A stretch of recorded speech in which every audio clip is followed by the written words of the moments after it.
Welcome to HP FanFiction. Support me by subscribing the channel. Also, like and share the video to keep me motivated to make more videos like these. When Harry and Neville walked side by side into the Great Hall for breakfast, the hall went silent again. Neville rolled his eyes while Harry snarked out clearly, "Yes, ladies and gents, it's the great Neville Longbottom and his friend Harry." That earned them at least a few smiles. As the two girls were still in the infirmary with the other three, there was none of their friends sitting anywhere for whom they needed to look. With a twitch of his head and a mutter of Gryffindor, Harry indicated they should sit at the table of the lions. They joined the twins and the rest of the Griffey Quidditch team. "Morning," said Neville. "All?" said Harry, as the pair of them sat. "Oh no," said Katie Bell with mock horror. "The twins have infected them." The twins just grinned at each other before bursting out with laughter. While Harry and Neville did the same, the two quickly loaded their plates and set to eating as much as they could before they had to return to face the music in the infirmary. "They're awake," said Neville. "Who?" asked Angelina Johnson. "Those petrified," said Harry. "Good," said Oliver Wood. "So why aren't you up there?" asked Angelina. "It's breakfast time," said Neville. "And they yelled at us," said Harry. "They yelled at you?" she asked. Both boys nodded. "Why?" "It seems they weren't happy," explained Harry. "That we went down into the Chamber of Secrets," explained Neville. "We did rescue young Miss Weasley and killed the basilisk, but they still yelled at us for it." "Stop that," said Katie. Both boys grinned again. The twins cracked up. They were only part way through eating their breakfast when they were approached by Professor McGonagall. "Mr. Potter, Mr. Longbottom, the headmaster would like to see you in his office." Turning to look at her, Harry said, "It's a Sunday, Professor. My betrothed and our friends have only just been revived, and we're expected back there post-haste. To save valuable time, what is it that Mr. Dumbledore wants?" With an annoyed glare and pursed lips, she replied, "It's Headmaster Dumbledore, Mr. Potter, and I have not been informed as to why he wants to see you." "My apologies, Professor," said Harry. "I had not been informed the headmaster had been reinstated to his position. Is this the case?" "Yes, Mr. Potter, I believe so," she said. "Fair enough, Professor," he said. "However, as I have already stated, I have another, far more important engagement at this time. If it is a matter of great urgency, I and my magical guardians shall be happy to entertain the headmaster in the infirmary in, say, 15 minutes. "The headmaster does not like to be kept waiting, Mr. Potter," she said. Harry sighed and said, "But it's quite all right for a student to have 3 consecutive meals interrupted." "Very well. I shall send a message to my guardians. They're expected in the headmaster's office immediately because he doesn't like to be kept waiting." Harry stood up and said to her, "Ready for me to knock your socks off?" Dropping his wand into his hand, Harry stepped over the bench and looked towards the double doors to the entrance hall. He raised his wand, gathered a bit of extra magic, focused on his pleasant thoughts of kissing Daphne while holding her in his arms, and incanted Expecto Patronum. A large stag surged out of the tip of his wand and charged forward a few paces before turning around and trotting back. The hall went silent. To it, Harry said, "Message to Lord and Lady Greengrass in the infirmary. Headmaster Dumbledore has just summoned Neville and me to his office through Professor McGonagall, interrupting our breakfast. Apparently, he does not like to be kept waiting, so, as my magical guardians, could you please join us there as quickly as possible? Thank you." The stag turned and bounded from the room, out through the doors. Harry turned back to a completely silent room. Everyone was staring at him in shock again. "How's your socks, Professor?" he grinned. Neville laughed. The message Patronus was something they'd been studying during search breaks. The past 3 weeks, they thought it might come in handy when they separated and wanted to call the others to them. Harry was the only one who could do it, so far. Harry and Neville walked side by side behind Professor McGonagall along the corridor leading to the headmaster's office. "Slow down, Nev," muttered Harry to the other boy. "We want to give time for Cygnus and Isabel to join us before we pass beyond the gargoyle." Neville nodded and immediately slowed down. "How's your acclimacy, Neville?" Harry asked louder. Quite good, actually, he replied. Uncle Algy taught me, and he says I'm quite good. Why? Well, replied Harry, I've noticed on a couple of occasions that the headmaster has this naughty habit of trying to use passive legilimency to look inside my mind. So I recommend you have your shields firmly up and set to hurt. Mr. Potter, said Professor McGonagall, annoyed, I do not believe the headmaster would do such a thing. Then Neville and I, having our acclemency shields set to cause significant pain to anyone attempting legilimency upon us, will make no difference whatsoever. Correct, Professor, he reasoned back. So, if the headmaster suddenly grips his head in great pain, you will have learned your belief the headmaster would not do such a thing would have been in error. Yes? Instead of answering, Professor McGonagall's stride just became more determined.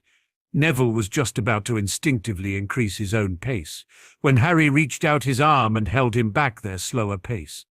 As they were approaching the gargoyle, Harry heard running footsteps coming from behind them. He stopped with Neville to wait. It was serious. Professor? He called. Professor McGonagall stopped and turned to see who it was. Sirius? She asked. Why are you here? Informing you by order of their magical guardians, neither of the boys is to enter the headmaster's office until Lord and Lady Greengrass join us, he panted. With a frown of mild frustration, she said, Very well. Both Greengrasses entered the corridor a short while later. Neither looked happy. Minerva, called Cygnus. What does Albus think he's doing? As they walked up to them. I am not privy to that information, Cygnus, she replied. There was a few moments' hesitation while he stared back at Professor McGonagall. You two, said Cygnus, looking at Harry and Neville, back to your breakfasts. Now, after that, you will go directly to the infirmary. You will obey no instructions to the contrary. Go. Both boys nodded and took off. Turning to the professor, he waited until the boys were well out of earshot and said, Well, you should be. The headmaster should have little contact with any of the students without both their deputy and the individual student's head of house being fully aware as to why it's in the charter, for Merlin's sake. So, in other words, Minerva, you are currently in remiss of your duties as both deputy and head of house. I do not appreciate being spoken to that way, Cygnus, she angrily said.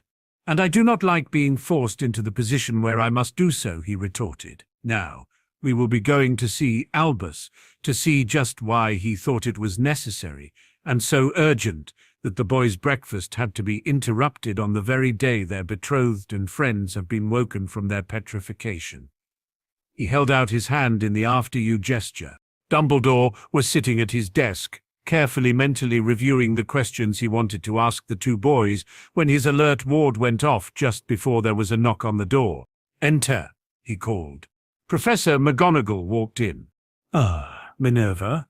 Thank you for, he started until he saw an angry Cygnus, Isabel and Sirius walk in after her. Minerva, he asked.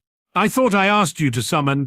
Shove it, Albus, barked Cygnus, striding forward and stopping almost against the leading edge of the desk. Explain to me, right now, in excruciating detail, why you felt it was both urgent and necessary to summon young Harry and Neville to your office. Said Dumbledore, quickly gathering his thoughts in the face of the angry lord in front of him. I wanted to talk to both boys about their experience down in the supposed Chamber of Secrets. I felt it was necessary for me, as headmaster, to have a better understanding of any threats to the school. I'm still waiting on the urgent part, Albus, growled Cygnus. What was so urgent about that it could not wait until at least they had finished their breakfasts? Perhaps I did not make myself clear to Minerva, he tried.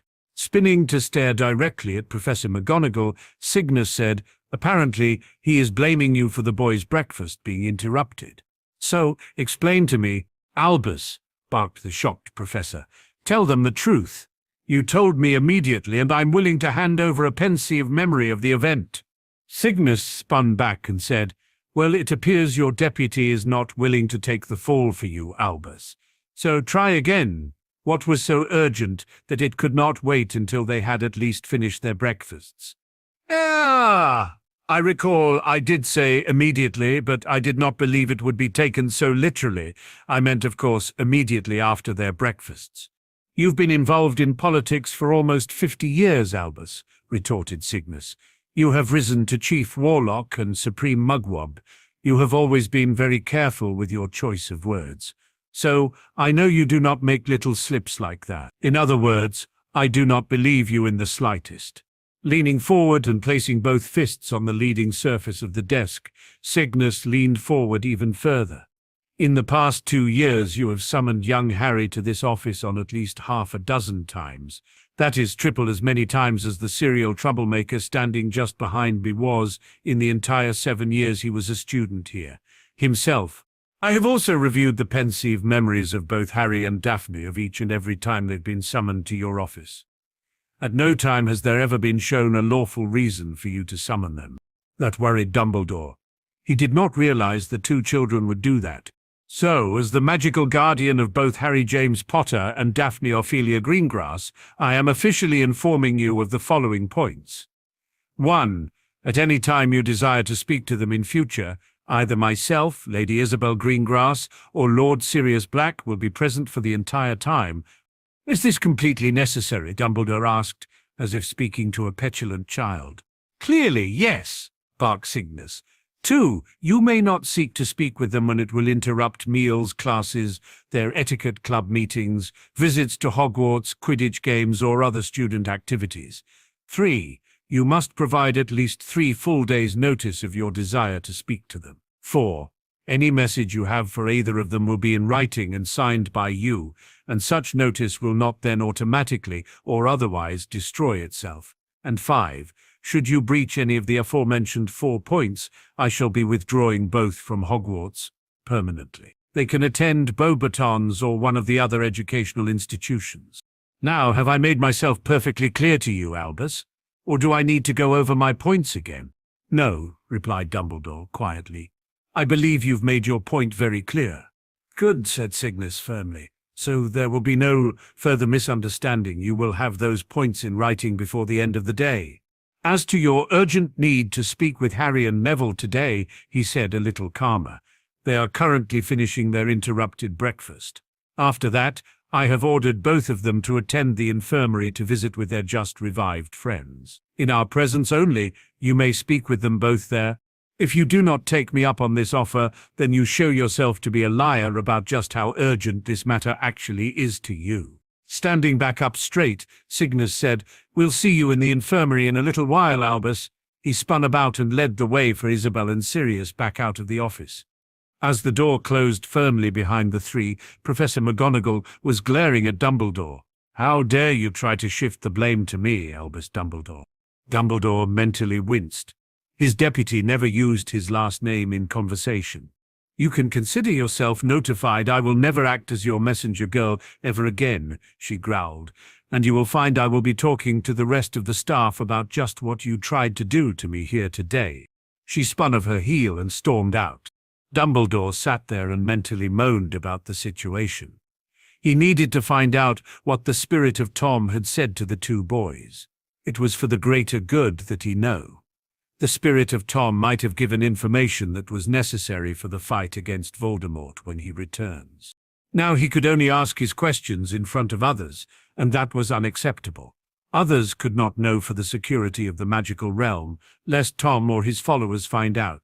He needed to ask his questions in such a way that it would not be apparent why he was asking, or could he feign not completely understanding what he was told and beg for the memory of the event. He could claim the spirit of Tom might have said something that the boys didn't consider important, but he, in his greater knowledge of the castle, magic and mature wisdom, would see as a risk to the school. Yes, that would do it. Harry and Neville had returned to their breakfasts but had to make up new plates, as what was left in front of them when they left was already removed by the house elves, and would have been cold anyway. Before they were finished, Sirius sat down next to them. "Neville, Harry," he greeted them with a smile. "Sirius?" asked Harry. "I'm here to make sure you're not bothered by the staff and have an uninterrupted trip back to the infirmary when you're finished," he said. "What happened with the old man?" asked Harry. "Something to share in private, pup," he replied. "But it's all good." Harry nodded and continued to eat. It was just then that the post owls came swooping in. Harry received a copy of the Daily Prophet from Hedwig. Scanning through the first couple of pages, he was happy to see the whole incident about the chamber had not yet made the paper. So they'd have another free day at least, before the whole of the wizarding world learned of their battle with the basilisk. Showing the front page of the paper to Neville, he said, "A reprieve, Nev. Nothing about our battle, the basilisk or the chamber." "Thank Merlin for that," said Neville with a feeling of relief. "It won't last long," said Harry. "I estimate it'll only last until tomorrow morning, before the name Neville Longbottom is a household name throughout Wizarding Britain, and only a couple of days later before it's dispersed throughout the Wizarding world." Neville groaned and whined. "Now you've just put me off the rest of my breakfast." Harry just clapped him on the shoulder and said, "Welcome to my world. I've had to put up with the whole boy who lived nonsense for almost 2 years now. You know," he said, "I used to dream of being one of the close friends of Harry Potter, wizarding savior, and go on all those wonderful adventures with you that Lockhart wrote you did. Now I'm wondering if I should run away as fast as I can." Harry and Sirius both laughed. A couple of the Griffs joined in with snickers and giggles. "Don't worry, Nev," said Harry. "I'll see what I can do to make next year as exciting as watching grass grow or paint dry." "I'm probably going to hold you to that," muttered Neville. "Then, before the school year is even remotely finished, I'll be wishing we did something else exciting." Harry just grinned back. Harry and Neville had returned to the infirmary a little while earlier, tailed by their escort, Sirius. Sirius noted Dumbledore had yet to arrive, but did not doubt the man would, sooner or later. Harry made his way to Daphne's bed and gave her a quick kiss, one she returned with enthusiasm. Pulling back, Harry noticed 2 sets of other parents, either side of both Colin and Justin. There was also a younger boy, with Colin, that looked like he was a younger brother. "Harry," called Hermione from 2 beds away. He asked.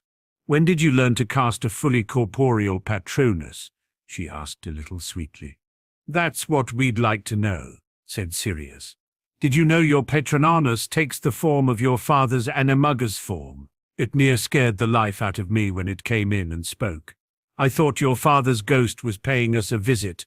"Sorry about that," grinned Harry. "And yes, I did know it takes the form of Prongs, and that's what I call him, by the way.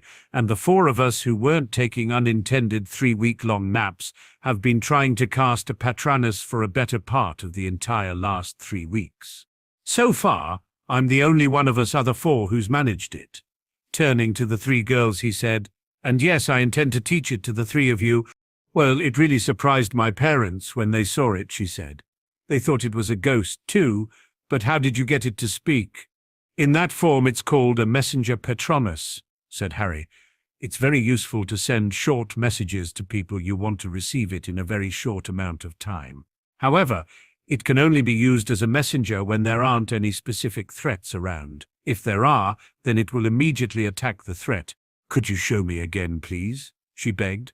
"I'd like to see it again, too," said Daphne. Harry said, "All right," and moved to stand near Madame Pomfrey's desk, looking down the length of the room. Popping his wand out of his sleeve, he raised it in a dueller's stance and said, "The secret to casting a fully corporeal Patronus is a very happy memory filled with love. It has to be a memory of a happy moment in your life when you felt on top of the world. More often than not, it will probably be a very personal memory. Put that in the forefront of your mind, let it infuse you in remembrance, and simply point, incant and cast with your magic." Harry gave himself a few moments to bring up his happy memory, drew in a bit of magic, pointed his wand forward, and cast in a clear voice, "Expecto Patronum." Prongs again shot out of the tip of his wand and took a couple of trots forward, looked about a bit, and trotted back to Harry. Harry reached out and stroked the near insubstantial creature down its long muzzle. "Good boy," he said. "You can go now," and Prongs faded away. "And that's how you do it," he said. "Wow!" exclaimed Daphne. "I mean, wow!" "Eloquent, as always, Miss Greengrass," he smirked back. "Prat!" she called back. "Wow!"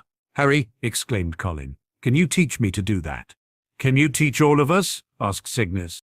Looking to Colin first, he said, "I tell you what, Mr. Creevy, I'll make a deal with you. If you get at least 5 out of 7 exceeds, Expectations are better next year. I'll teach you. I'm sorry, but until then I don't think you can cast one. Anyway, it requires magic of sufficient power lacking in a normal 11-year-old. As for everyone else, yeah, I can teach it. As I said, it requires sufficient power, a very happy memory, and focus to use that memory, he said. Turning to Cygnus, he said, I take it you cannot cast one yet? Shaking his head slightly, he replied, No. Come over here, please, said Harry. I think I can get you casting one pretty quickly. Cygnus, frowning a little, walked over. Harry had him bend forward and whispered in his ear. I want you to think back to the day Daphne was born, he whispered. Have that in your mind. Think about how it felt to hold your new daughter in your arms. Drink of that feeling. Let it fill you, so it feels, as if you're going to burst. Then stand and incant, expecto patronum, pushing with your magic. That's it? Asked Cygnus. That's it, replied Harry, stepping back. Cygnus gave a nod and stood up straight. He drew his wand, calmed himself, and cast expecto patronum. Instantly a large silver eagle flew out of the tip of his wand. It lasted barely a few seconds before it faded away. But Harry could see it was because the man was in shock at what he had just done. That was very well done, Harry, said Dumbledore, from where he was standing just inside of the doors leading out. And an outstanding first effort at a Patronus, Cygnus. Walking further in, the old man said, Clearly you are a very good teacher, Harry. Cygnus enveloped him in a very unmanly hug, before planting a kiss on the top of his head. Thank you, Harry, he emotionally said. Is there anything else Tom said to you, Harry? Asked the old man. Sitting at Madame Pomfrey's desk, with Dumbledore sitting behind it, of course, and Neville, Harry, Sirius, and the Greengrasses on the other side, Harry was looking like he was thinking hard about his chat with Tom. With a shake of his head, Harry sighed and said, Alas, Albus, I don't think there's anything else you need from us about this. Riddle was quite the chatterbox, but it was all about how great he considered he was, how much and what young Miss Weasley told him about me and herself, and how much he pulled the wool over yours and the other staff's eyes while he was a student here. With a sigh, the old man said, Yes. However, there may have been something you would have considered inconsequential, but could be vitally important to the safety of the students here. I know you may believe it would have no bearing, but wiser and more knowledgeable heads may know differently. So I believe it would be very wise of you and safer for all if you allow me to have your memory of the event. I'm sorry, Albus, sighed Harry, but I gave my memory of it to Cygnus, here, and I really don't want you to see it. You seem to be taking far too personal an interest in me for me to be comfortable with. Until you explain yourself for your reasons for doing that, the less you know about me and are involved with me, the more comfortable I will be. The old man frowned and said, You seem to have a pretty good recall of what happened. Harry shrugged and said, Somewhat, but I assure you, I handed my memory of the event to Cygnus last night. He did. Albus, said Cygnus, I reviewed it when I arrived home last night, and I can confirm he's telling you the truth and hasn't lied. Turning to Neville, the old man asked, And you, Neville? I gave my memory to give to Uncle Algy, said Neville. And he did, earlier that morning before breakfast. Cygnus had it. When the old man tried to question Neville earlier, Neville said he remembered very little of the chat because he was trying to help Ginny. Another sigh of disappointment from the old man, and he turned to Cygnus. May I review the memory with you, Cygnus? He pleaded. It's vitally important. Cygnus sat for a few moments before he replied, I'll think about it, Albus. I'm still not happy with you at the moment, and I think we need to keep our distances from one another until things cool back down. However, I can assure you, this wiser head did not see or hear anything in the memory that would place the students in this castle in any danger. I also noticed you didn't first ask me if you could ask Cygnus to review my memory, Albus, said Harry. That's yet another sign you have no respect for my wishes. Frustrated and blocked at every turn, the old man left a little while later without what he wanted in the first place. The next morning, Harry and the other three visited the infirmary and were told the now unpetrified victims would all be released to rejoin the student body for breakfast. Madame Pomfrey shooed the four friends out, so they waited just outside the doors for Daphne, Tracy and Hermione to exit. Young Colin was first out and said, "Hi, Harry. Hi, Neville. Thanks for killing that big snake. See you later," and ran off before any of the four could say anything back. Neville snorted and said, "Hyperactive little sprog, isn't he?" The others could only agree. Next out was Finch Fletchley. He exited the doors and saw them. Steeling himself, he walked over and said, "Mr. Potter, I apologize for being one of the people who thought you were responsible for the attack on Filch's cat and young Colin." "All right, Mr. Finch Fletchley, apology accepted," replied Harry. "However, I hope you won't be jumping to any conclusions in future about me or my friends. All I ask is that you wait until you have proper evidence before casting aspersions, all right?" Finch Fletchley replied, "I will do that. Thank you." He gave a short bow and quickly left. The three girls all came out together and were happy to find their four friends waiting for them. Together, they went down to the Great Hall for breakfast. Walking in, Harry was happy to note the noise from the students and staff didn't drop completely off as it did the previous morning, and the four went and sat at the Ravenclaw table where space was quickly made for them. They had only just started eating breakfast when the headmaster stood to make an announcement. He waited until he had almost complete silence and said, "May I have your undivided attention, please?" The last few talkers shut up, as a rare treat, because we have all suffered greatly due to the fear that permeated this place for much of the year. With the exception of ODOL and NEET examinations, we have decided to cancel end-of-year exams for this year. Uproar. Most students were excitedly cheering away. A few looked happy for those whose exams were cancelled, but were either OWL or NEU students themselves. A very few, like Hermione and some of the Ravenclaws, looked unhappy at the news. Harry didn't mind one way or the other about exams, but was happy because it meant he would get more time to spend with his friends before everyone went home. Dumbledore stood with his hands raised in a gesture of trying to settle everyone down, and most were quietening down.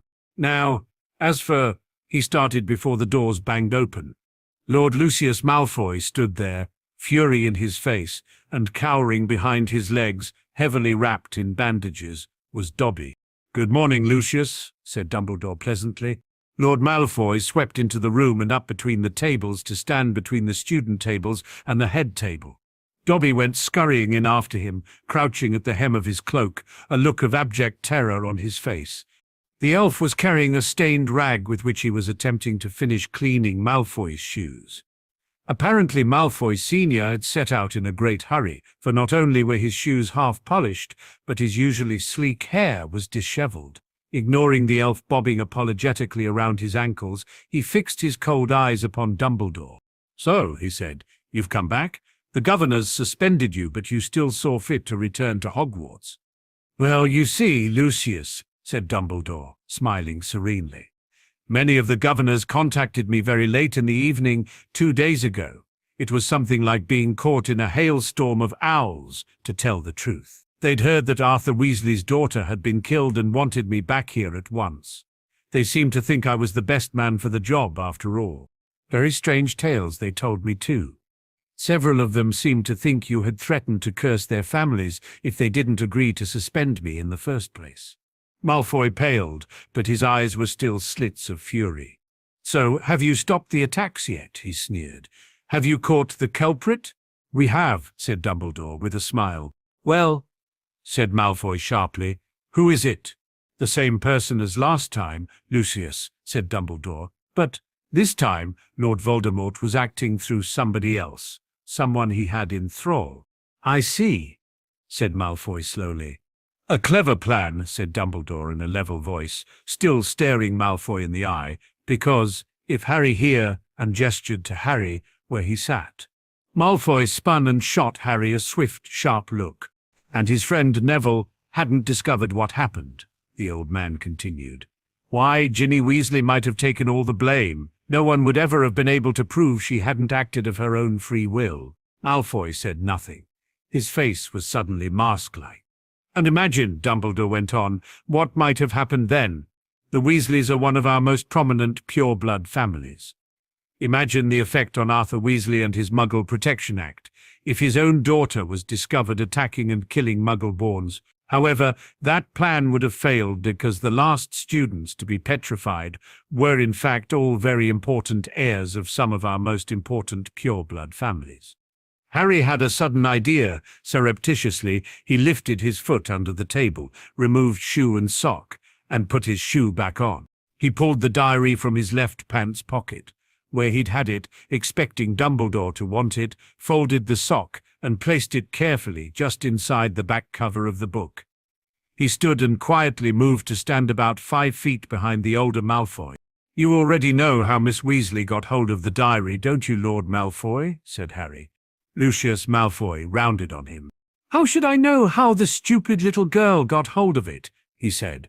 "Of course you know, Lord Malfoy. You gave it to her," said Harry. "On the 19th of August last year, Flourish and Blots, Mr. Weasley and yourself decided to engage in fisticuffs. At the end of the scuffle, you picked up her old Transfiguration book and slipped the diary inside it, didn't you?"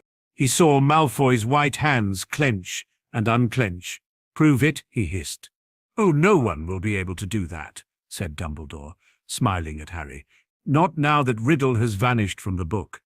On the other hand, I would advise you, Lucius, not to go giving out any more of Voldemort's old-school things. If any more of them find their way into innocent hands, I think Arthur Weasley, for one, will make sure they are traced back to you."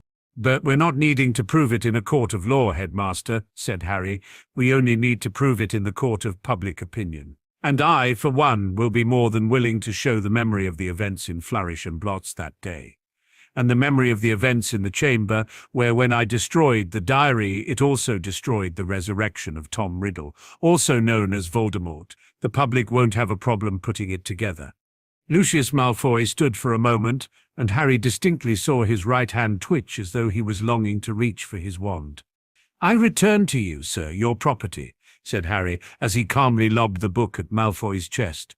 The taller man instinctively caught it with his right hand, thrusting the book at the house elf to free his hands again. Dobby took it. "We're going, Dobby." Harry moved to block his path and said, "Just before you do, Lord Malfoy, there is one more small thing." "And what is that?" the man snarled. "I really don't like people who abuse others," said Harry. "Even being such as house elves. When I see such an injustice when I can, I act." He turned to the elf and said, "Dobby, have a look in the book just inside the back cover." Dobby quickly opened the book and saw Harry's sock. He almost reverently removed it and held it in his hand. "Master has given a sock," said the elf. "Master gave it to Dobby." "What's that?" spat Malfoy, spinning to glare at the elf. "What did you say?" "Got a sock," said Dobby in disbelief. "Master gave it to Dobby. Dobby is free." Lucius Malfoy stood frozen, staring at the elf.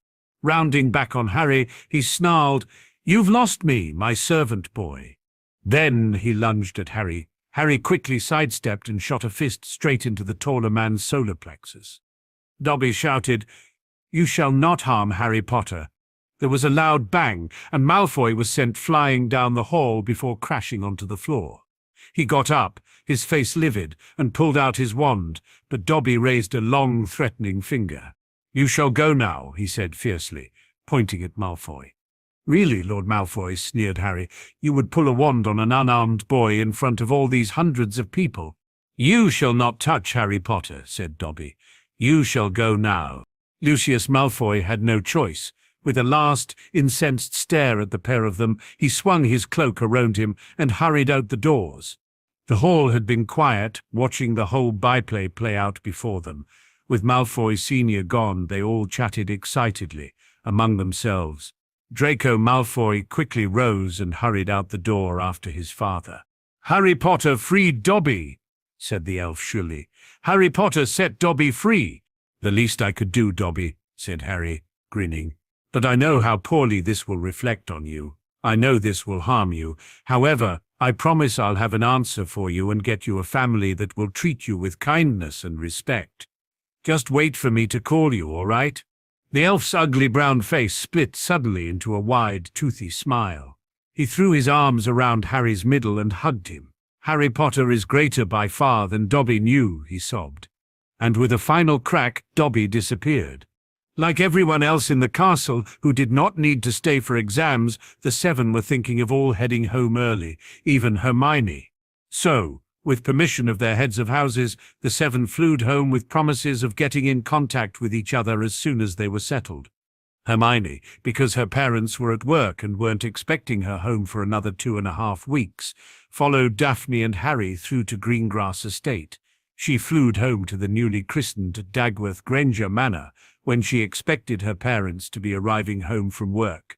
As expected, the story about the Battle of the Chamber of Secrets, as it was called in the Daily Prophet, broke a day later. Harry immediately flockled Longbottom Hall to let Gran and Neville know in case they didn't receive the paper. Harry knew Neville didn't subscribe, but he discovered Gran did.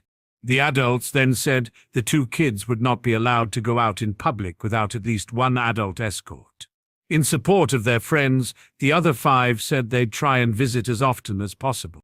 Hermione's parents were working the following Saturday all day, so Hermione flew back to Greengrass Estate for the day. There she wouldn't be home alone, and she could also practice magic. She was determined for Harry to show her the Patronus charm. Daphne, also wanting to learn, quickly called the others, and they made a day of it on the Saturday. Even Cygnus and Isabel joined in while Harry taught. Cygnus only needed a couple more one-on-one sessions before he got it, and his great eagle soared around the back of the property. He was also immediately able to use it to send messages. Isabel was next to grasp the concept, and her peregrine falcon joined Cygnus's eagle in flight. With Neville now more confident in his own abilities since the battle, he was next with a lion Patronus. On seeing it, Hannah exclaimed, "How apt!" Daphne's swan Patronus soared over the grounds not much later, and she was the first of the girls. Susan and Hannah quickly followed suit with a German shepherd for Susan, first, and a retriever for Hannah. Watching the two pups with amusement, Harry said, "Are you two sure you're not secretly twins or something?" A very frustrated Hermione didn't manage hers until Harry took her aside for special one-on-one time. She had not been using a suitable memory, as the one she was using was full of happiness but not love. Getting her to switch to a memory that was both happy and loving had Hermione release an otter Patronus not long afterwards.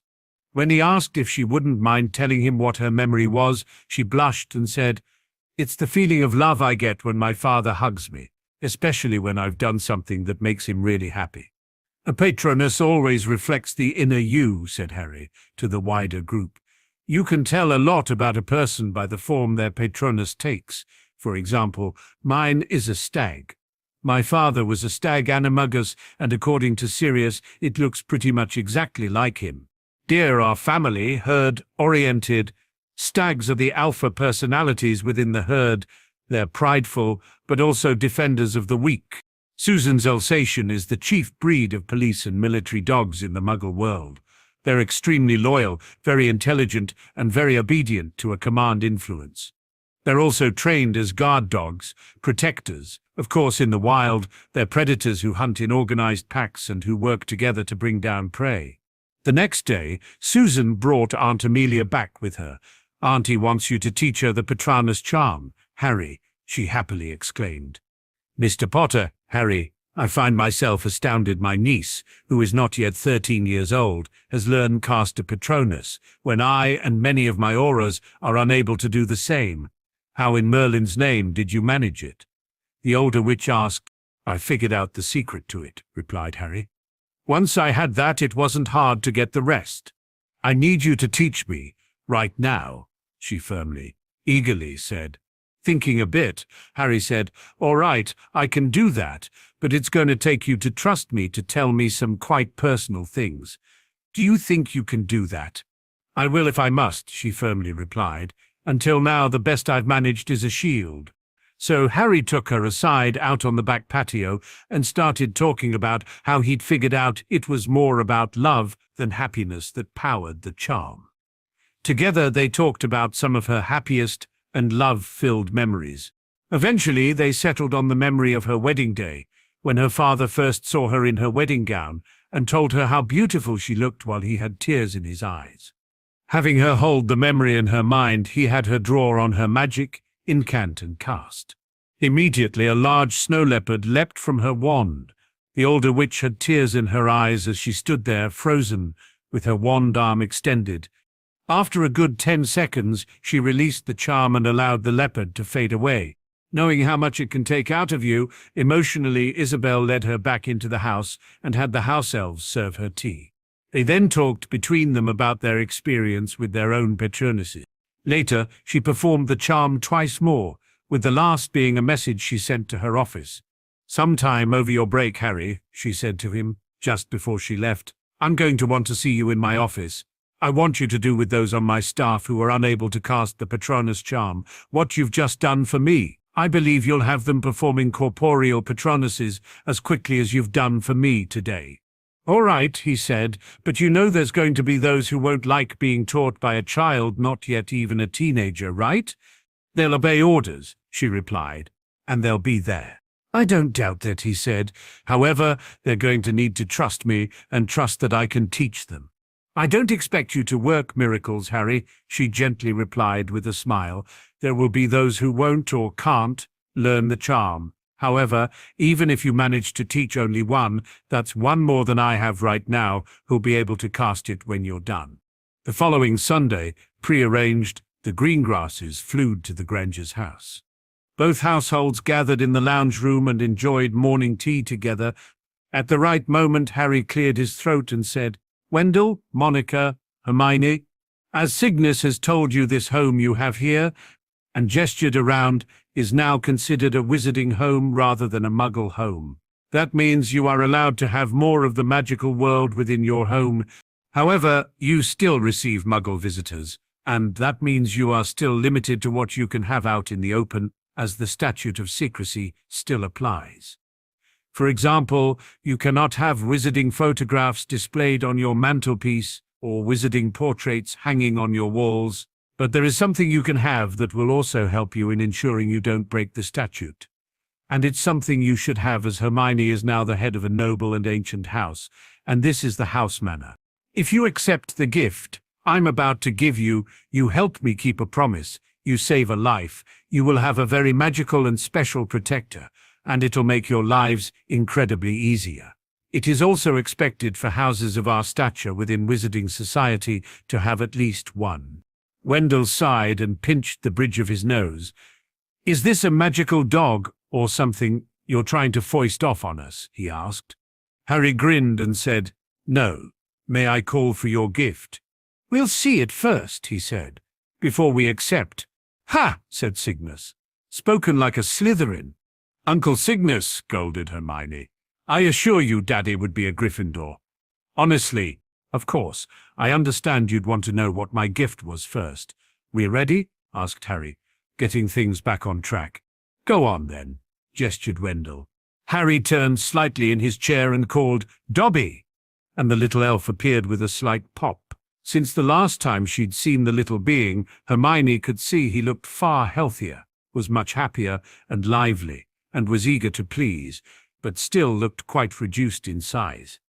He was also not dressed in a dirty pillowcase, or was covered in bandages.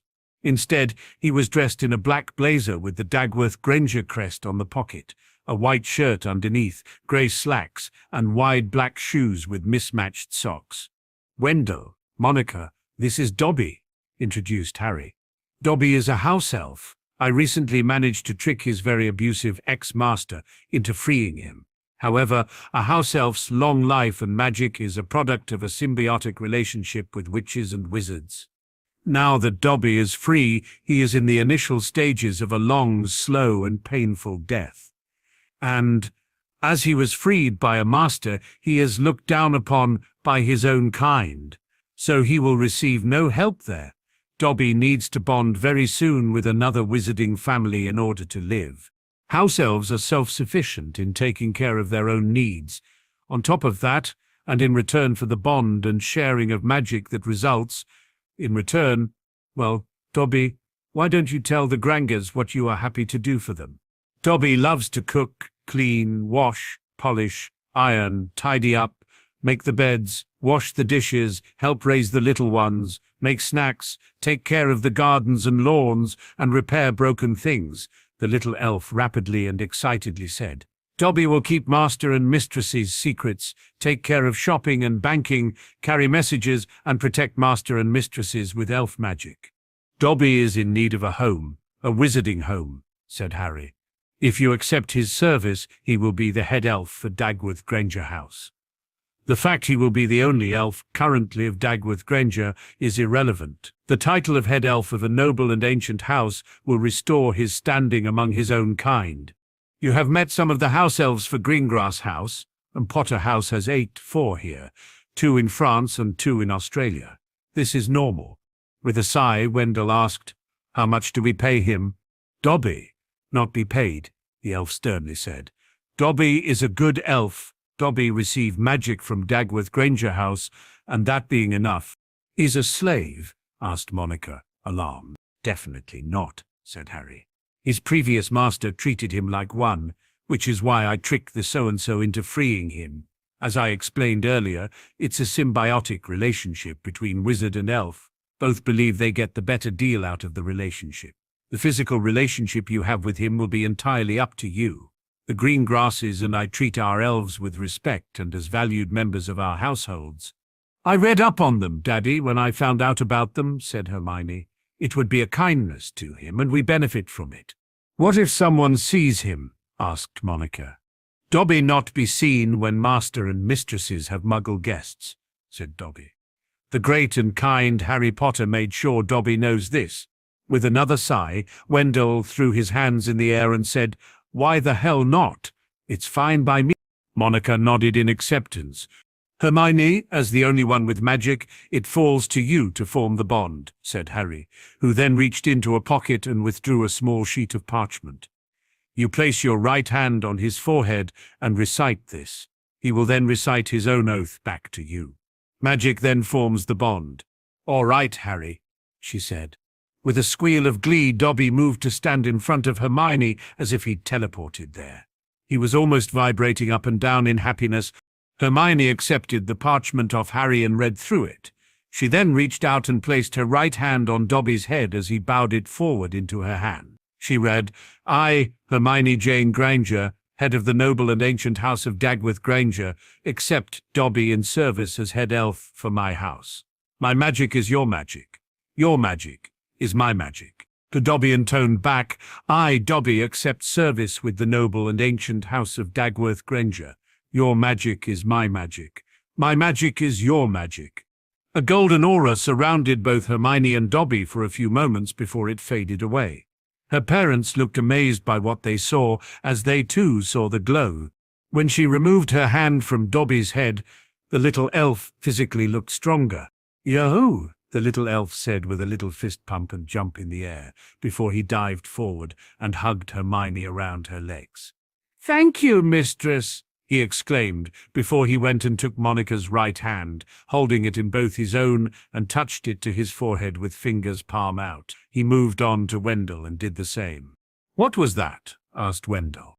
He was recognizing you as members of the Dagworth Granger household, said Daphne.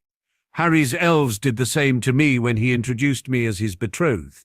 We'll have to find you a place to sleep, said Monica suddenly. Dobby find, mistress, he replied. You not need to worry. Dobby, said Harry, why don't you show your new family what it is you can do for them? Dobby turned to Hermione and asked, May I, mistress? With an initial look of surprise at Dobby referring to her wishes, she replied, Yes, please, Dobby. With Dobby's form almost blurring in speed, the tea setting was refreshed, the cushions and throw rugs on couches and armchairs were straightened, a loose curtain was retied, and he was gone. Monica and Wendell sat forward in surprise. What on earth? Said Wendell. He'll already be moving through the rest of the house now, said Cygnus with a smile. They really enjoy their work. He then reached into his jacket and removed a small book. This is all about house elves, in general, and the bond of a house elf to a house. It explains it in detail, then goes on to tell you a lot of what they can do for you. It also tells you how you break a bond if you feel it necessary. But, in a nutshell, never hand a house elf an item of clothing, ever. That's how Harry tricked Dobby's previous master to release him. "I put a sock inside a book," said Harry. "Then I gave the book to the abusive master and engineered it so that the master handed the book to Dobby. In that way, the master gave Dobby an item of clothing, and Dobby was freed." "Clever," snorted Wendell, "and thanks for telling us." "But how is Dobby now wearing clothing?" asked Hermione. "I told him how I wanted him dressed," said Harry. "He took care of the rest. That way I didn't offer him clothing." "Again, clever," said Wendell. "So you need to develop the habit of not offering him an item of clothing in any form," said Cygnus. "If you pick up an item of clothing, hand it to him and ask him to put it away for you. You've just offered him clothing, and the bond is broken. However, if you point to an item of clothing and ask him to put it away for you, then you haven't offered it. That's similar to Harry telling Dobby what he wanted him to wear rather than giving him the clothes to wear. Secondly, anyone else can offer him clothing and the bond won't be broken," said Harry. "Say you have a wizarding visitor. The visitor arrives. Dobby will pop in and accept the wizard's cloak to be put away until they're ready to leave again. That's not considered as being offered clothing. This is why I had to get the abusive master to give Dobby the sock, instead of giving it to him myself." Dobby popped back in and said, "Dobby found a place to sleep in attic. Dobby will be very happy there. Does mistresses and master have a choice for dinner?" He then looked right at Monica and waited a moment or two. Monica looked like she was going to say something before Dobby said, "Dobby knows now, Dobby will cook," and he popped away again. A moment later, Cygnus guffawed, "Cheeky little ratbag." "What just happened?" asked Monica. "He asked you what you were thinking of to cook for dinner," said Cygnus. "This made you immediately think of it, and he read your mind. He now knows what you were thinking of cooking or preparing, and he's going to do it for you, as a good house elf should. House elves pride themselves on anticipating the needs of their house," he further explained. "Therefore, they use a special form of legilimency, mind reading, to find out what you want pretty much before you yourself know what you want or need.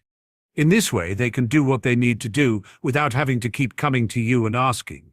However, he's only allowed to do it for you three, as you three are of this house, and any of your guests you have with you at the time. This is going to take some getting used to," said Monica.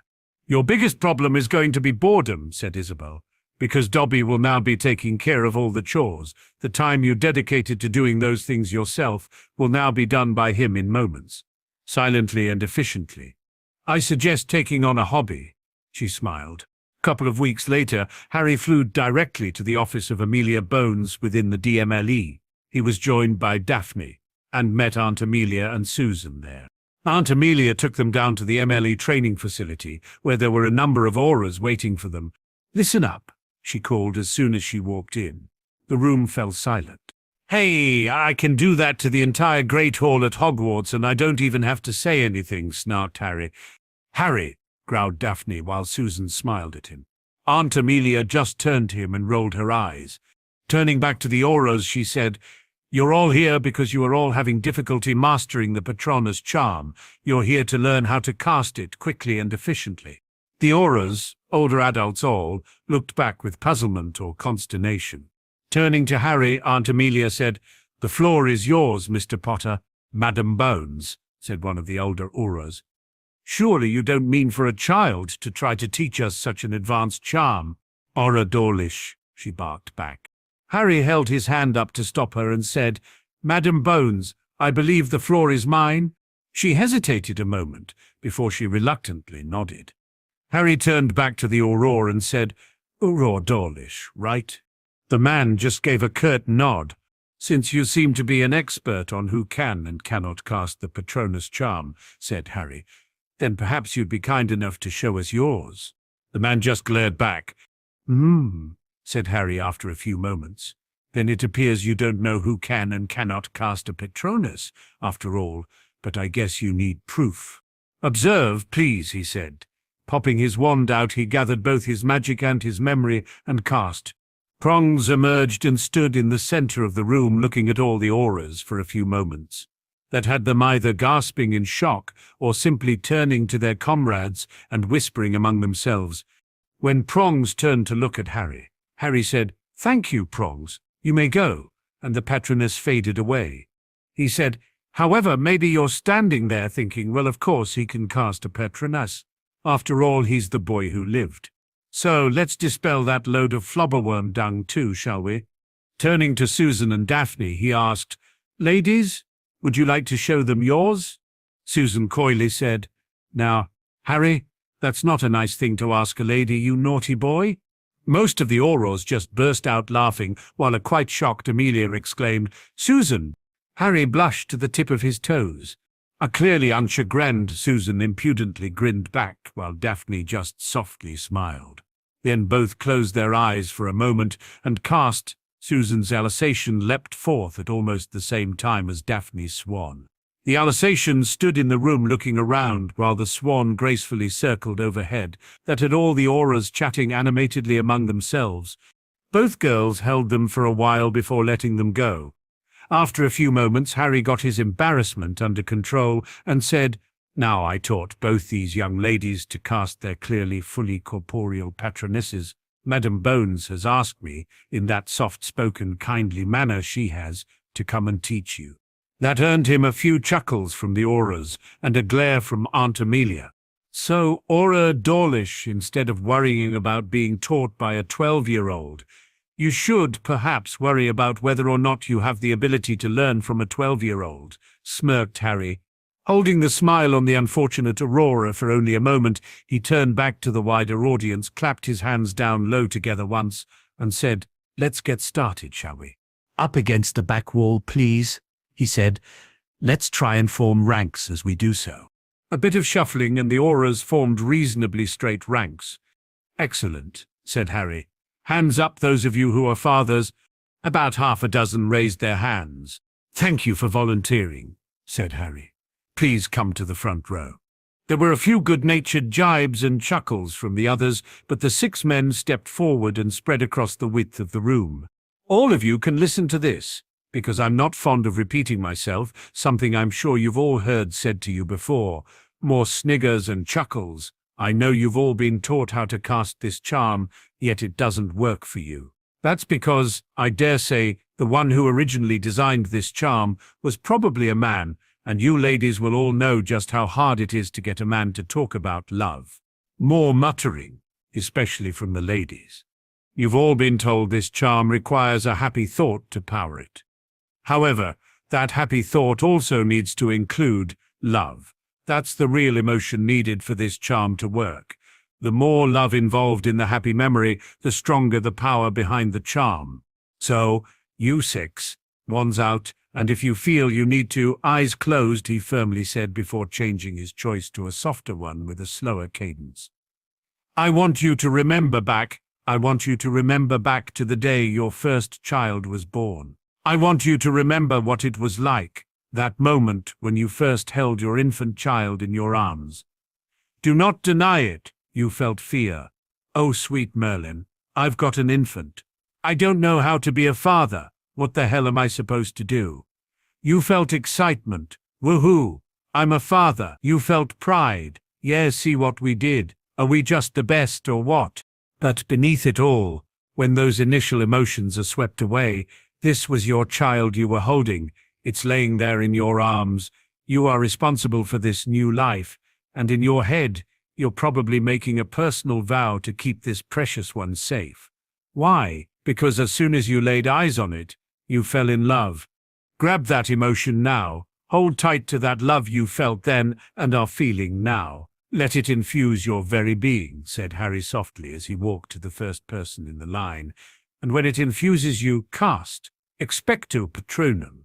Almost as one, 6 arms lifted and cast, and 5 corporeal patronesses leapt forth. The 6th almost made it. Harry heard a male voice mutter, "Sweet Merlin," above, from the next row of auras. Followed by some excited whispering among the others, Harry immediately walked over to the man who didn't quite make it and said, "Feel the love. Let it infuse you. Let it fill you up. Only then cast." That time he got it. Walking back to where he stood first, Harry said, "Not really that hard after all, is it, folks?" He hesitated a few moments and said, "All right, you 6, you know what you have to do. This time you do it without my coaching. and in your own time, go for it. A few seconds later, 6 patronuses were standing, flying or cavorting not far in front of the first rank of auras. As they let them fade away, he said, "All right, gentlemen, thank you. Please come and stand over here out of the way for the next victims. I mean volunteers." Waiting for the men to step aside, he said, "All right, folks, for me it gets a little harder. Do we have any mothers who feel they can use the love they felt for their baby when it was first placed in their arms? Come forth and try." 2 women stepped forward. "Good. No doubt you were listening carefully to what I was saying to the first 6. Harry eventually made it through the 20-odd auras who were there to learn. Daphne and Susan even stepped forward to help some of the women who didn't want a male to try and talk to them about the feeling of love. Aunt Amelia even helped with one struggler. Only 2 at the end of the day could only conjure a misty shield, even after one-on-one coaching.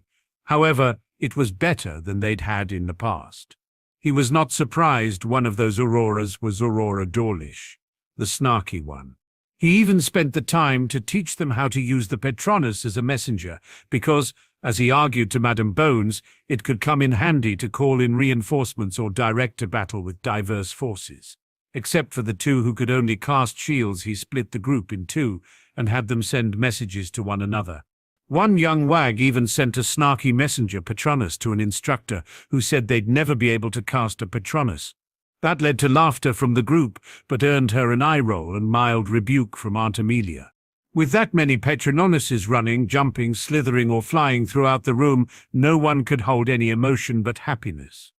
However, that messaged instructor came running in a few minutes later and was quite gobsmacked by what he found in the large training room. The instructor looked straight at the young Aurora and demanded, "How did you do that?" So Harry had to teach the man how to cast a messenger Patronus for himself. The rest of the holidays were filled with lazy days and some outings. Eventually, the hubbub over the basilisk passed, and the boys were allowed more time without being harassed by people wanting to talk to either of them about fighting the beast. On one of first trips into the alley, he went in to talk to the goblins about harvesting the creature. They assured him it could be done, and somehow used his memory of his and Neville's slide down the pipe to roughly locate where it was in relation to Myrtle's bathroom. However, after a couple of weeks, they still could not find the chamber using auto-timed port keys going in and out. So Neville suggested using a house elf's apparition magic to get in there with a locator beacon.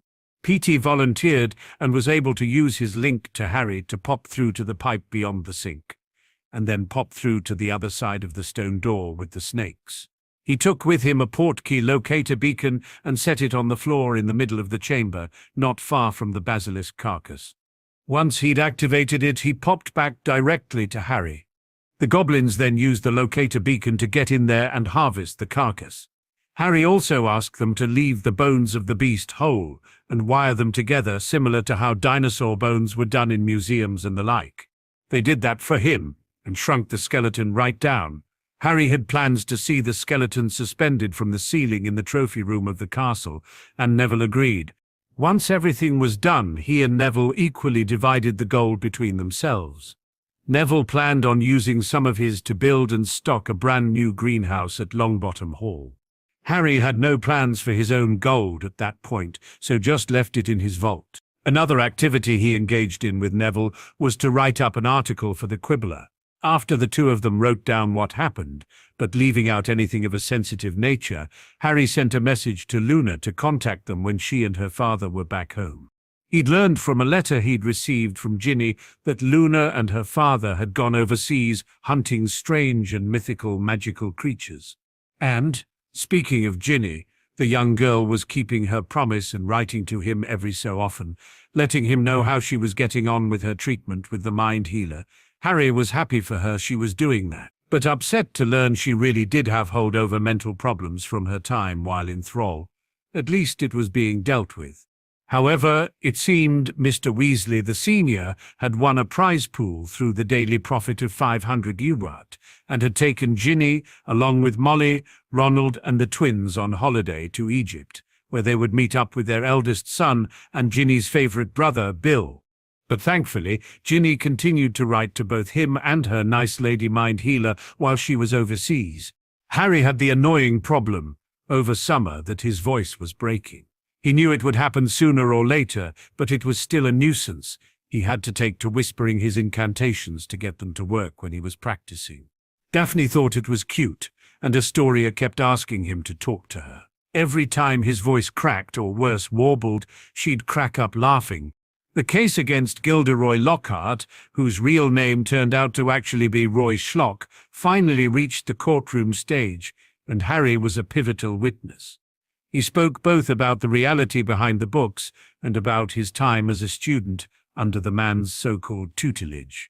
At the end of the trial, Lockhart, Schlock, had lost everything. He ended up owing far more than he lost in damages and had to claim bankruptcy. However, that mattered little, as he was sentenced to 5 years in Azkaban in the minimum no dementors section of the prison. He had sought help from his publishers, but as they were having to cough up gold left, right, and center to people demanding refunds to their books written by the man, they were not in the helping mood. Harry's blurb had found a wider audience through the Quibbler after Luna asked him if she could print it. He tried to throw her off the author being him, but he eventually just sighed and said yes. She gave him a warm and gentle hug, and it appeared a few days later she refused to divulge from whom she sought permission to print it, claiming a good investigative reporter did not give up their sources. No, the publisher Obscurus Books were in enough trouble of their own and also had to pay damages to Harry. However, the publisher and chief editor escaped prison time. Lockhart's biggest complaint was that he believed someone was clearly blocking his fan mail from reaching him and wanted an investigation into the cause so it would be stopped. Late in the summer and only a couple of weeks before heading back to school for their 3rd year, Harry, Daphne, Astoria, and Isabel were in the alley carrying out their shopping. Harry spotted a large crowd around the window of Quality Quidditch Supplies and wanted to investigate. When he was finally able to get through, he saw hovering within the window display a broom, a beautiful, glorious new type of broom. It was called a Firebolt and was the creation of a new broom company called Bolt. He remembered reading about that company the morning he and Daphne spent at Lily's pad hiding from Dumbledore. He remembered this was the broom that they'd planned to release by Christmas last year, but were delayed by both legal wrangling from Comet and Nimbus, who didn't believe Britain could afford another manufacturer, and supposed technical difficulties. He read through the blurb on the card, Firebolt by Bolt, streamlined, superfine handle of ash, treated with a diamond hard polish, hand-numbered with its own registration number. Tail twigs of birch, individually selected and honed to aerodynamic perfection, unsurpassable balance, pinpoint precision, acceleration of 50 mph in 10 seconds, unbreakable braking charm. When you pick it up, then let go, it hovers at exactly the right height to mount, turns with the lightest touch. Seems to obey thought rather than grip, superbly smooth action. The 3 points of most interest to Harry in order were that it accelerated to 150 mph in 10 seconds, pinpoint precision, and that it turned with the lightest touch. He took a quick look at the price, and it said POE. He wanted one, no, 2. He now knew what he was going to spend some of his gold on. Over at Madame Malkin's with Daphne and Astoria, he was soon outfitted with yet another set of new school robes, and yet another casual wardrobe that both Daphne and Astoria insisted on helping him with. Again, he ended up purchasing far more than he thought he'd ever wear. He even mentioned how there were still clothes he'd been forced to buy last year and still hadn't worn. They were going off to the second-hand shops, brand new. However, he tolerated it in the end because it made Daphne and now Astoria very happy to use him like a dress-up doll. In return for using him like that, they promised to allow him time in the Quidditch store while they were in the alley. He just didn't realize they meant as soon as they were telling him what clothes he was to buy. Once he was fitted out with clothes, the girls shooed him out of the door as they needed to look at unmentionables and stuff, and that he was to wait for them at Florian's, the ice cream shop, for when they were done. That was quite all right for Harry. He was out the door and over in the Quidditch store faster than you can say Ravenclaw wins the Quidditch Cup. Inside, he finally managed to corner the proprietor to talk to him about the Firebolt. "Look, kid," sighed the man, "if you need to ask how much it is, you can't afford it, all right? Well, that's just charming, Quincy, retorted Harry. Here I was, your supposed friend Harry Potter, wanting to actually buy a firebolt, and you talk to me like that? Startled, the man gaped and said, Sorry, Harry, I didn't recognize you. You've grown some. And I keep thinking of you with glasses. Yeah, well, you're forgiven, he said. Now the broom? Oh, yeah, said the proprietor. The price is on application. You apply for one of their brooms, and then they'll let you know the price. If you accept, in return you get an individually numbered broom, with your name engraved in the handle, and filled with a small amount of gold. All right, said Harry. I want two.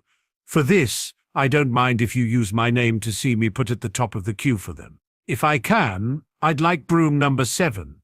If not, I'll take the lowest numbers available. The proprietor led Harry over to his counter, offered him 2 copies of the application form, and told him what to fill out and where. After filling out and signing both, Harry paid the 200 Riodot upfront payment and handed the application forms over. The proprietor told him that, as soon as the brooms were ready and winging their way to Harry, the remaining money would be deducted direct from his account. How many applications have you processed ahead of me? Asked Harry.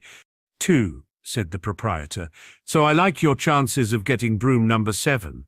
It just depends on how many have been sold through the other 2 stores in magical Britain, and how well their intent to sell them overseas is going. As soon as he arrived at Florian's, he looked to see if the girls were there yet, as he'd been longer in the Quidditch shop than he anticipated. However, they were not. He ordered for himself a nice sundae and waited. After what he felt was an interminable amount of time, the girls and Isabel finally arrived at the shop, but before they'd even ordered anything, they were dragging him off to finish shopping. By the time they were finished, he was glad to return to the estate, only to be told they were going shopping again the next day, but this time to Muggle, London. And he had to go along both to buy clothes of his own and to help carry bags when they needed to be carried. He groaned. The week before the return to school, Sirius excitedly flew to Greengrass Estate with Remus in tow, and immediately asked to speak with Harry. When Harry entered, his godfather practically picked him up and spun him around, laughing all the time. Even Remus was grinning wide enough it looked like it was going to reach his ears. "Padfoot," yelled Harry, "what's gotten into you? Have you been sniffing poppies in your animagus form again?" Sirius barked in laughter and said, "No, we caught Pettigrew." Harry's eyes widened and asked, "Really?" Really, replied Sirius, laughing. "How? Where?" asked Harry, his own excitement rising. "Pure dumb luck is how," replied Sirius, calming down. "With them all taking seats," Sirius explained. "Back in late June, Arthur Weasley won 500 galleons from the Daily Prophet in a competition. He and Molly decided to use part of their winnings to take their family on a holiday to Egypt. Ginny told me about that," said Harry. "I was concerned she'd miss out on her sessions with the mind healer while they were away." Nodding, Sirius continued, "Well, you may also remember the picture of the family. That is, the family without the older 2 boys, Bill and Charlie, appeared on the front page of the Prophet. In that photo, young Ronald, the youngest boy, had a small brown rat perched on his shoulder." "Wait," said Harry, understanding. "Not Pettigrew." Nodding again with a grim smile, Sirius replied, "Yes, Pettigrew. Remus and I both recognized him immediately. And the photo also clearly showed the rat was missing his left little finger, or claw. I was all set to hare off straight to the Weasleys' place, the Burrow. But Remus made me see reason," the other man smiled, "and we went and saw your Aunt Amelia instead. A small team of Aurors and us 2 then headed straight to the Burrow to capture the rat. However, by then the family had already left for Egypt. Actually, they'd left the day earlier, so my heading directly there wouldn't have made a difference." "Damn it," sighed Harry, temporarily forgetting they'd already told him the rat was caught. "Hang on, Cab," said Remus. "Let him tell the rest of it." Harry nodded and turned back to his smiling godfather. "Since they were already gone, and the rat must have gone with them, we thought it best to wait for them to return. They did this morning. Amelia and 2 of her most trusted Aurors were waiting at the international food arrival point. It is a regulation that pets are to be caged for international travel, so they just needed to see and secure the cage he was in. As the Weasleys arrived, the two Aurors immediately took control of the cage, held by young Ronald in his hand, stunned the rat and took him away, cage and all. The Weasleys were only told the rat was an illegal animagus wanted for questioning, not of whom. He's now sitting in a holding cell at the DMLE offices at the Ministry, forced out of his animagus form, and the dirty rat is singing like a canary, he finished with glee. Harry yelled, "Yes," and jumped up and danced around in exuberant happiness. He was quickly grabbed in a three-way hug by Sirius and Remus, who were also jumping up and down in happiness. Once they'd calmed down again, Sirius said, "But this needs to be kept under wraps. For now, no one can know about it, not even your friends. They're pumping the rat full of Veritaserum to get as much information out of him as they can. He's one of the rare half-bloods who joined Voldemort's ranks, so he's not protected by the law that forbids the use of Veritaserum on purebloods. They're hoping he'll spill the beans on Voldemort's inner circle. Then they're going to raid each and every one of them, bringing them all in. Malfoy and his cronies are going down." Again there was a three-way hug as the three danced around in happiness. From where he was leaning on the jamb in the doorway, Cygnus laughed at their antics. On the 1st of September, they were back on Platform 9 Heart, ready to start their third year of Hogwarts. Harry was as nervous as all get out, as the raids to arrest the Imperiust and other, until now unknown, ex-Death Eaters was taking place that morning. The raids had to be delayed as some of the more prominent members were overseas on holidays. However, they all had children that attended Hogwarts and had to be back in time for the Express. The Aurors were using that to their advantage. It meant a lot of the people they wanted to arrest would all be out from under their protective wards while seeing their children off to school. The Aurors were stationed at the Flug arrival point over at the old hotel and at the known apparition points outside the barrier. On the platform, they were using anti-portkey and anti-apparition wards to stop people leaving directly from the platform. People were being told it was a snapper training and logistics testing operation in dealing with many people in the event of an attack, to cover up the real reason. The Greengrasses knew what was going on and why Harry was so fidgety, but none of their other friends except Susan knew why. "What's gotten into you, Harry?" asked Tracy, concerned for him, as they were standing on the platform. "Are you that nervous about returning to school?" "Something like that," he muttered in reply. Susan looked at him and gave him a knowing smile, but didn't say anything. Hermione came through the barrier wheeling her own trolley with her trunk on board, with a pet carrier on top of that, and she was grinning like a loon. "What have you got there, Hermione?" asked Neville. "This is my new familiar, Crookshanks," she replied.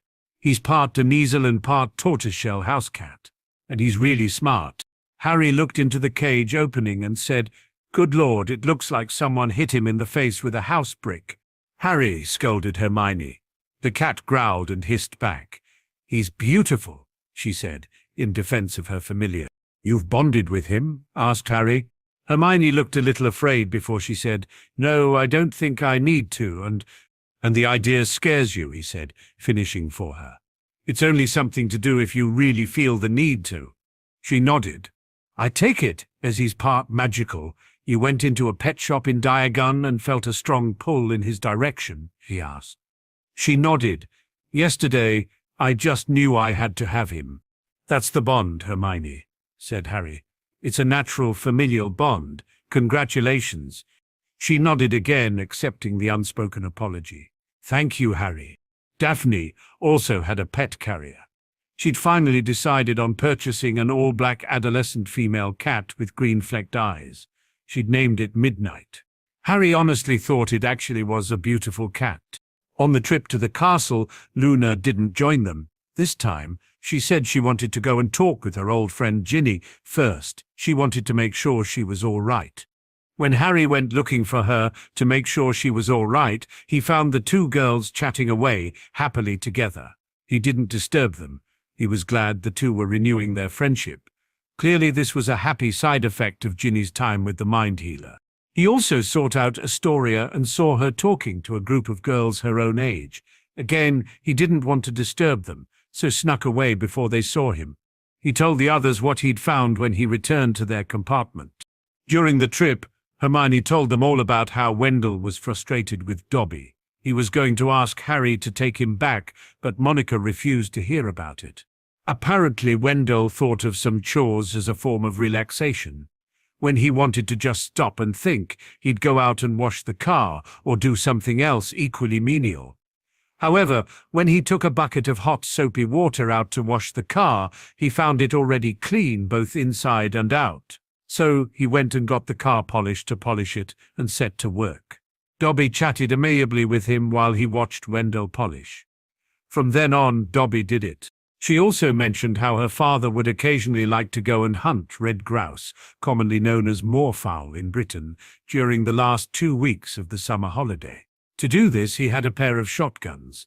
Again, Dobby watched him carefully strip, clean and oil both guns, and then took on the role himself. For Monica, she enjoyed cooking for pleasure and loved to learn and try new recipes. After an initial argument over responsibilities in the kitchen, she and Dobby reached an accord. She was allowed in the kitchen so long as she taught Dobby new recipes for meals the family loved and how to use the electric appliances. In return, Dobby taught her new recipes. After the first few weeks, they happily worked together in harmony. Harry knew Dobby was only humoring his mistress because he could pull the information on how to do all that simply by reading her mind. It amused him the level of slyness Dobby exhibited. Monica also liked to have the outside gardens looking nice. She would use planting new annuals and biennials in their large garden as the same form of menial, mind-clearing labor as Wendell used to wash and polish the car or strip and clean his shotguns. However, she was not fond of weeding. So Dobby would weed the garden beds and trim up the existing overgrown plants, while Monica came behind and planted new plants, even though Dobby had offered to do it for her. However, Monica hated with a long-ingrained passion indoor housework, other than cooking, and Dobby was a willing and expert houseworker. For that reason, above any other, she was determined Dobby was to stay.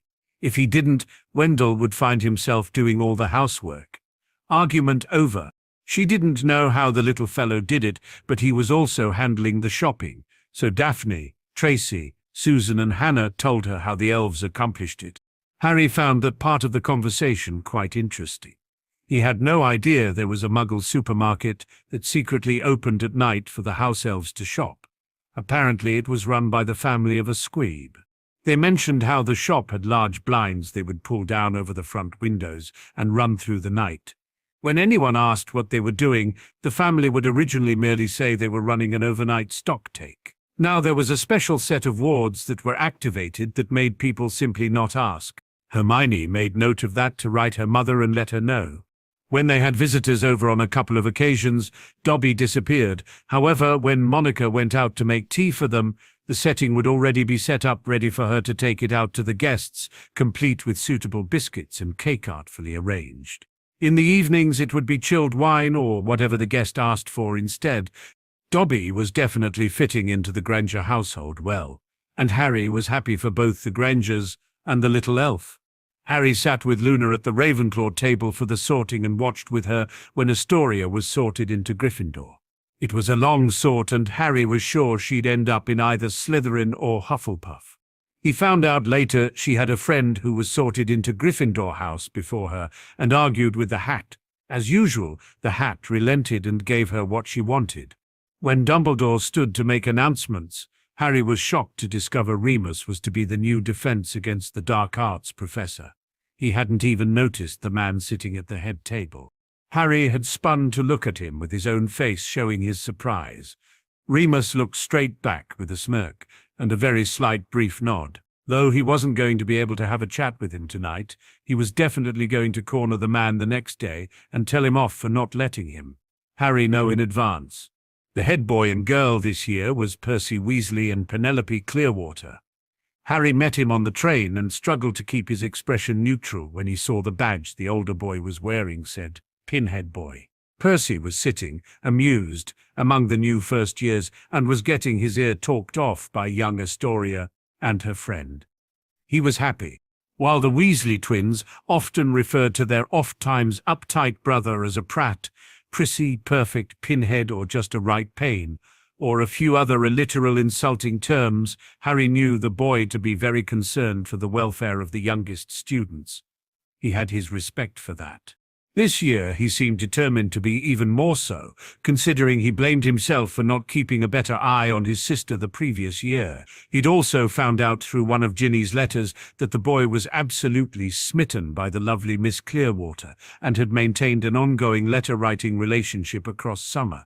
He couldn't use that information to his advantage, though, as he'd promised the girl he would never repeat to anyone what she told him, or use it against anyone. He'd told her it was a promise he was willing to keep, unless it would specifically place anyone in danger.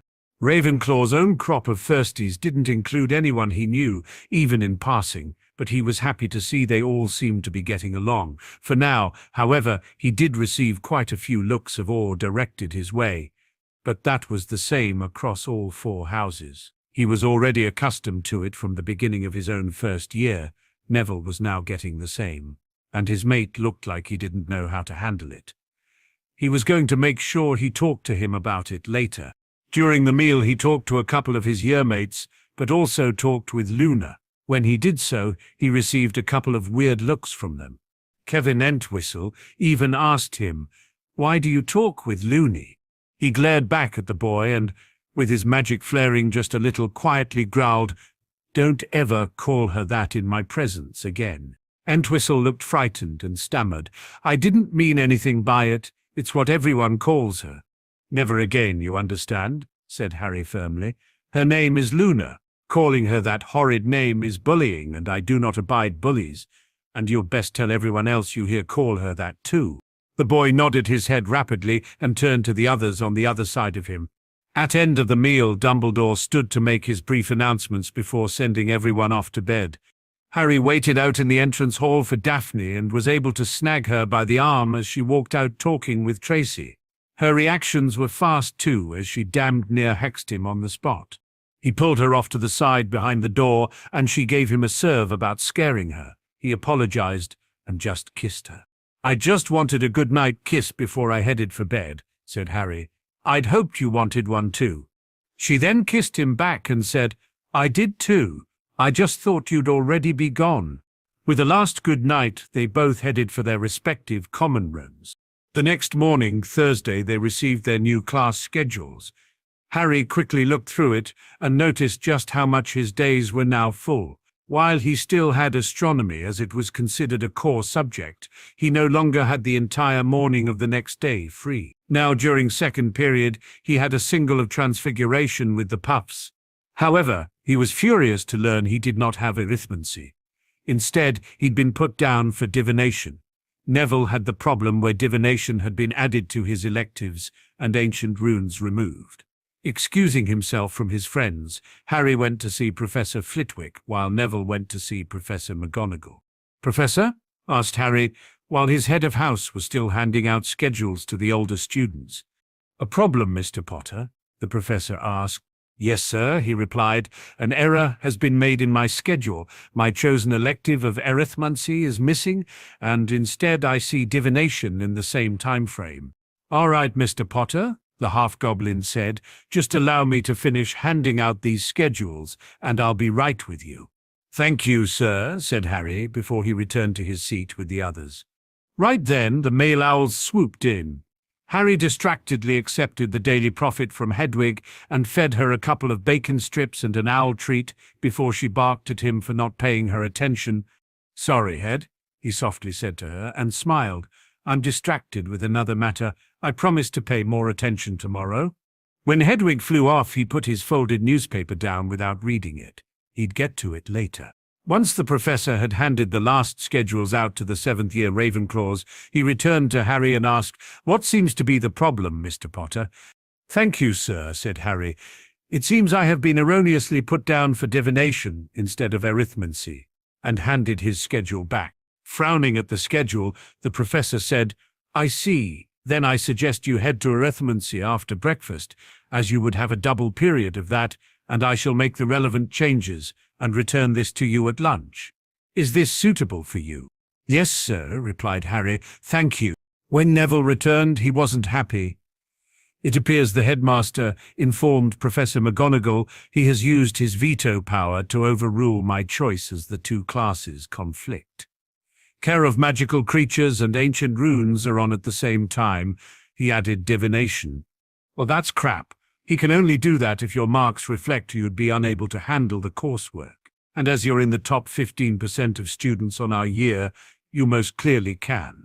Do you want to do divination? Asked Hannah. No, but I've heard it's supposed to be an easy pass, replied the other boy, frowning at his schedule and forgetting that Hannah was taking it. I have a fair idea what the headmaster is up to, because he also altered my schedule so I'd take divination, said Harry.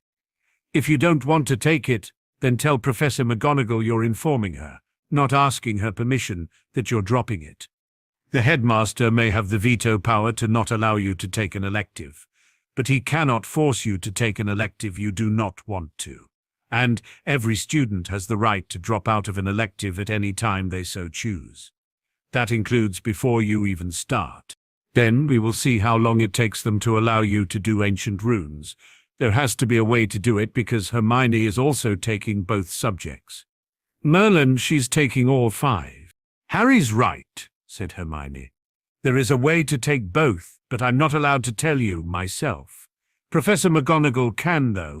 Even if I still can't take ancient runes, said Neville, I'd choose Muggle studies or even arithmancy, and there's no conflict there. Hermione stood up and said, Come on, Neville, let's get this sorted out. The two rose and headed back over to talk to Professor McGonagall. There was quite a bit of talking before Professor McGonagall finally took Neville's copy of his schedule and left.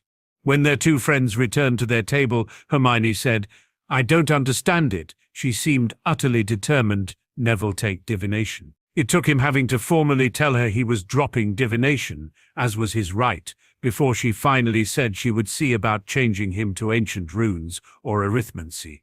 But she really wasn't happy about it. She says she'll come back and see me at lunch with her answer, said Neville. In the meantime, I'm to attend divination this morning. Rubbish, said Harry. That's counter to what Professor Flitwick told me. Why don't you come to arithmancy with us and see if you like it? If nothing else, it'll give you a better idea about the subject if you have to make a choice at lunch. Neville thought about that for a few moments before he sighed and said, So long as I won't get in trouble, why not? Good man, said Harry, smiling back. Well, we've got texts to collect and head to class, said Hermione. Care to escort me, Neville? After quickly ducking up to his dorm to pick up his arithmancy text, Harry headed down to class. He was happy to see Neville with Hermione and waiting to be allowed in. They were joined by Daphne, Tracy and Susan. Hannah actually wanted to take divination. The class turned out, to Harry's relief, to be as interesting as the textbook he'd already read for the subject alluded it to be. Even Neville enjoyed it. Professor Vector was happy to have him in the class, even if it might prove to be only for the first day. At lunch, Harry was approached by Professor Flitwick immediately after walking into the Great Hall. The professor told him that his schedule was now properly set with him attending arithmancy, and that Professors Trelawney and Vector had been advised. Harry suspected the man didn't even tell Dumbledore he did it. However, Neville was told by Professor McGonagall that she could not convince the headmaster to allow him to take ancient runes, and that both he and Harry would have to take divination. Neville immediately told her that was not suitable, and that he was formally dropping divination anyhow. He would, instead, take Muggle studies or arithmancy. I flat out refuse to take divination, Professor, he firmly said, and the headmaster is not permitted to deny me dropping the subject. So, I either now take Muggle studies or arithmancy as my second elective, and I think I'd prefer arithmancy of the two, or I only take the one elective of care of magical creatures.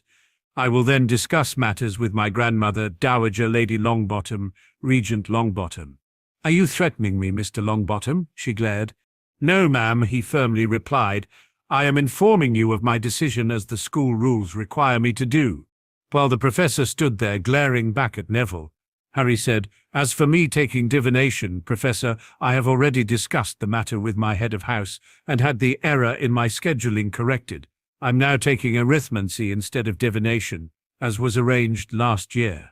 If the headmaster is still of the mind to refuse me in this, then he will submit to me in writing his reasons. I will then take it to the school board as a formal complaint. And no, this is not a threat, either. This is the logical progression of events that will occur should the headmaster retain his obstinacy. If he still can't see reason, and only then tell him this exact quote, "Born as the 7th month dies." You might find his immediate reaction quite amusing. Professor McGonagall stood there for a few long moments more before she said, "That won't be necessary." Turning to Neville, she said, "You may take care of magical creatures and ancient runes. If you also want to add Muggle studies, arithmancy, or both, you may just send me a note when you decide by the end of tomorrow." Then, turning to Hermione, she said, "You may show him the artifact, and you may allow him to share it with you together. But it will remain in your possession. All other rules apply." Without waiting for a response, she turned and strode away, clearly angry. It was also at lunch that Harry finally had the chance to read his copy of the Daily Prophet. And right there on the front page was details about the arrest and questioning under Veritaserum of Pettigrew and the results of all the raids carried out the previous morning as a result of that initial arrest. The list of names was substantial. At least half a dozen of those names were for people who sat upon the Wizengamot. Dumbledore was focused on paperwork and working diligently through it when his visitor alert ward went off moments before the door was flung open. Professor McGonagall stormed in, fuming. "Minerva?" he began to ask. "Shove it, Albus," she said. "Mr. Longbottom will not be taking divination. He will be taking ancient runes and any other elective he so desires. As his head of house, I so order it. Mr. Potter will also not be taking divination. He will be taking arithmancy. As his head of house, Filius has so ordered it. If you attempt to change this in any way, you will be explaining your reasonings before a full sitting of the school board. As was very well pointed out to me by both boys, you have the right to deny them taking an elective. However, your reasonings behind such must be sound and in writing, and you certainly have no right to force them to take one, no matter how much you want them to. Leave it be." She then spun about and stormed back out. Dumbledore sighed. He really probably needed both boys to take divination. He needed Harry at least to accept that prophecies were real, so that when he told the boy the prophecy, he would accept his fate. Why was the boy being so contrary?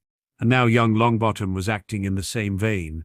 His experience in the chamber obviously did wonders for his confidence. His plans of more than 13.5 years in the making were collapsing around his ears. This had been his top priority project since February 1980, and all that work was falling apart due to the primary being so recalcitrant. And now the secondary was following in his footsteps. Almost unconsciously, he reached for an ever-present lemon drop, popping it into his mouth before turning his chair to stare out his wide office window towards the mountains in the distance. What to do? What to do? After a long and quite stressful day, the 7 retired to their room within the come-and-go room, straight after they were released from ancient runes. Neville and Hermione looked more done over than the others, though. When both said they'd attended both afternoon double classes, the others asked them how. "I know for a fact you two were with the rest of us for the whole double class of ancient runes." "Hermione," said Harry, "how could you have possibly also been at care of magical creatures?" "I can't tell you," she replied. "I promised Professor McGonagall." "Neville?" asked Harry. "Sorry, Harry," said the boy a bit sheepishly. "I'm now bound by the same promise as Hermione." Harry looked around at the others. Susan shrugged and said, "The only explanation I have is a time-turner. However, those are highly regulated and held by the Department of Mysteries. Other than that, I've got nothing." "A time-turner?" asked Harry. "Yeah," said Susan. "It's a magical device that allows you to go back in time a few hours at a time. However, they're supposed to be incredibly dangerous if you don't follow very specific instructions for them. That's why they're highly regulated." Harry sighed and said, "Well, we figured out a very difficult puzzle last year. This will just be one the other 5 of us will have. Don't worry, Hermione and Neville will figure it out without you breaking your promises." Happy to change the subject, Neville and Hermione told them how he, Neville, was able to pat and ride a hippogriff in care of magical creatures, and how Malfoy ignored Hagrid's instruction about how to approach the beast, and got his arm slashed by the creature for being rude. Malfoy was then sent to hospital. They then sat down to do homework. For those who attended arithmancy, it was learning about certain mathematical tables, known as arithmancy tables. For those who took ancient runes, it was to start memorizing the various runes and what they represented. For care of magical creatures, it was on hippogriffs. Divination did not have homework except for them having to carry with them a dream diary. Hannah had to write in it about her dreams. Just like last year, this year was going to be quite difficult, even more so. As well as having 10 classes instead of 7, for Harry, homework was also longer. Where 6-inch assignments were the norm in first year, now it was going to be about 15 inches or 2 feet. Training was going to take a back seat to homework real fast. At least this year, over summer, they'd all managed to keep up some training regimen. So, they weren't as rusty as they were at this time the previous year. Last class on Friday afternoon was Dada. It was the first opportunity Harry had to talk to his honorary uncle, Remus. For almost the entire hour, Remus had gone over with them what it was they had managed to learn over their previous 2 years. Of course, very little had been taught during second year, but it was surprising the number of Ravenclaws who had picked up a copy during that year of the previous year's text and were working diligently through that. After Remus collected as much information as he could, he dismissed the class early so that he could set about creating a term plan for the term and then on into the rest of the year. Harry hung back until the rest of the students had filed out. Turning to Remus, he said with a smile, "Nice prank, Moony."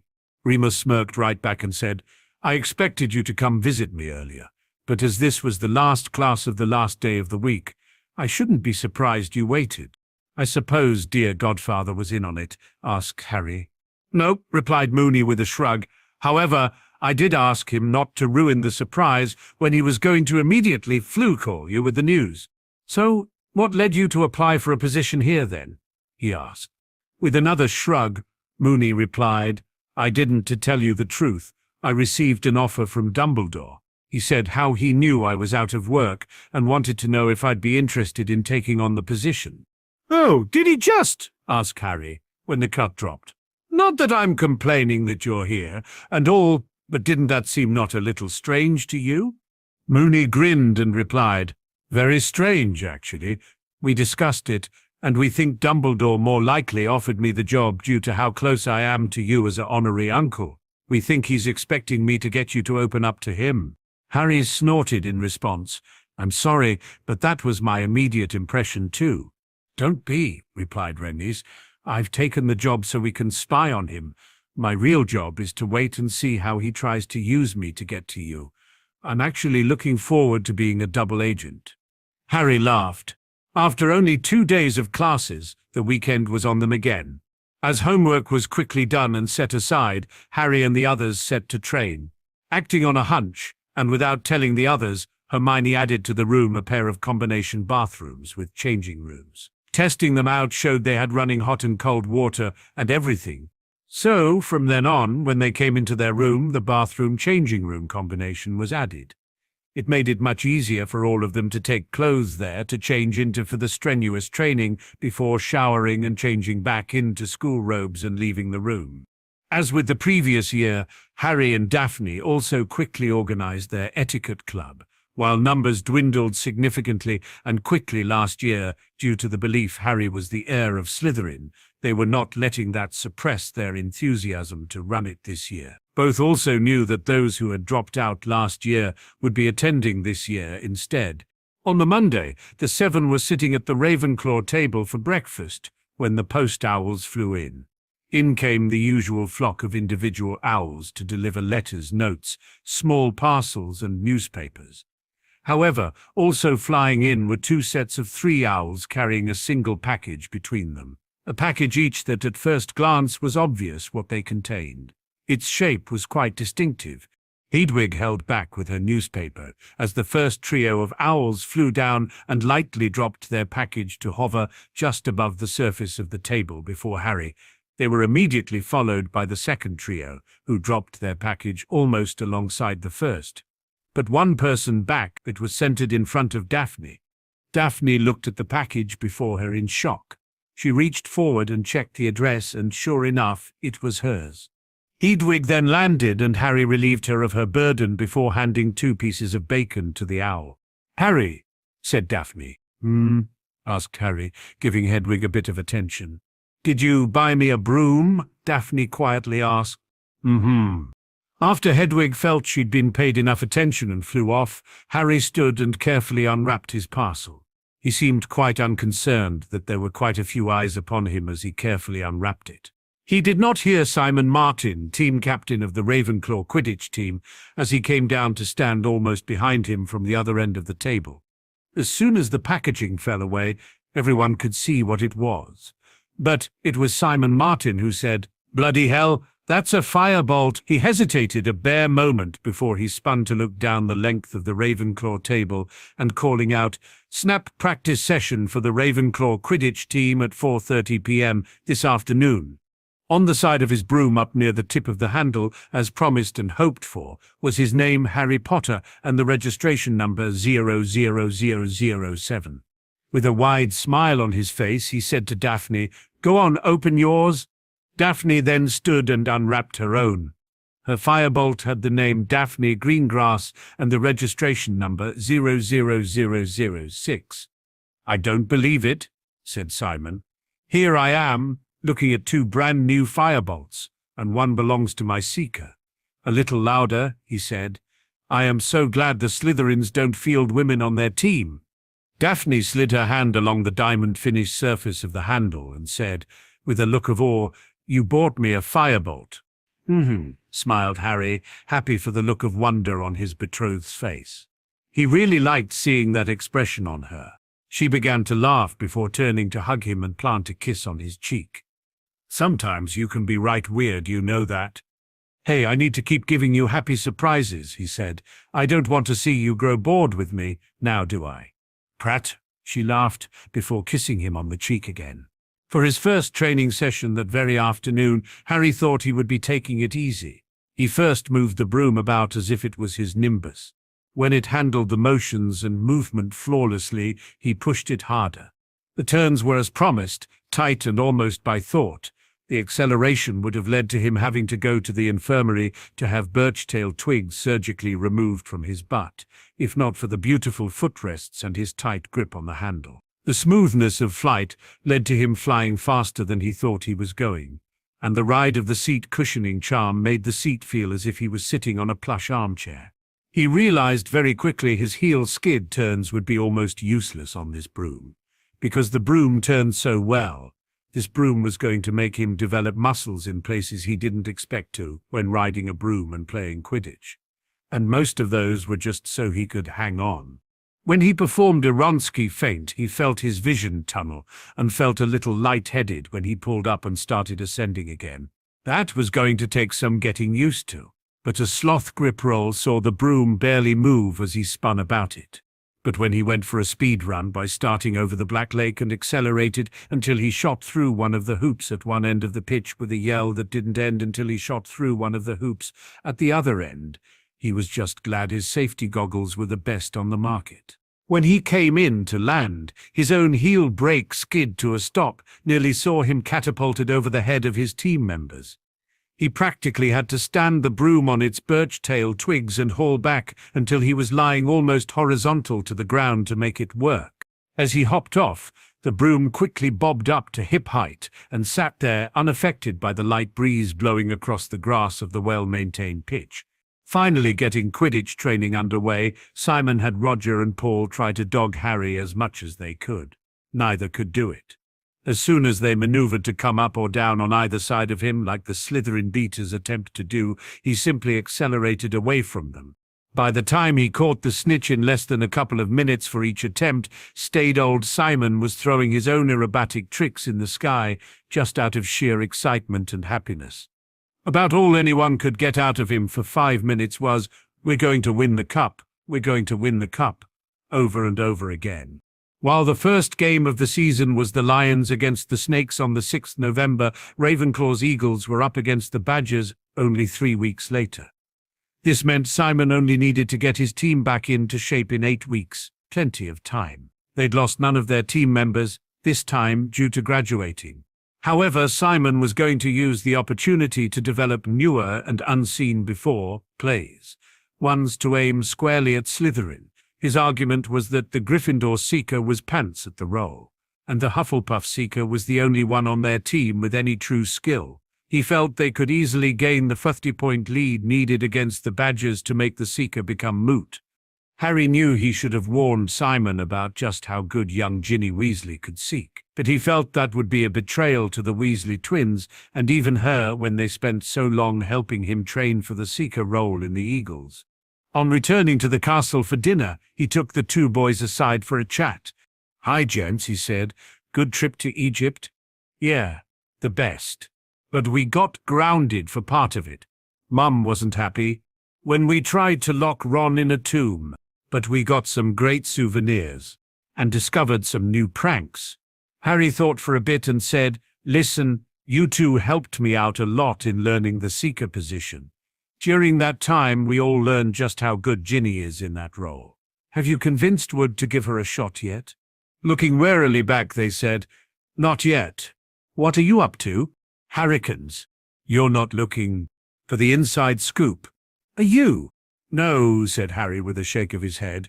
"I promise you and her both, right now, that what I learned during my times at the Burrow concerning the skill that Seeker Ginny displayed will not be relayed to anyone else, especially not the Eagles, all right?" Both boys nodded in return. "I'd like to see her get her shot," said Harry. "It'll be good for her after what she went through last year. And Malfoy and his snakes won't know what's going to hit them." Both boys grinned. "Thanks, Harrikins," they said in stereo. "All right," he said. "Martin is probably going to kill me for this if he ever finds out, and it's to stay a secret until her tryout, but I'll loan her my Nimbus 2000 for it and all her games." "Harrikins," exclaimed one. "That'll see her get it," exclaimed the other. "Secondly," he went on to say, "if she gets the position, your first game is against the Snakes on the 6th of November.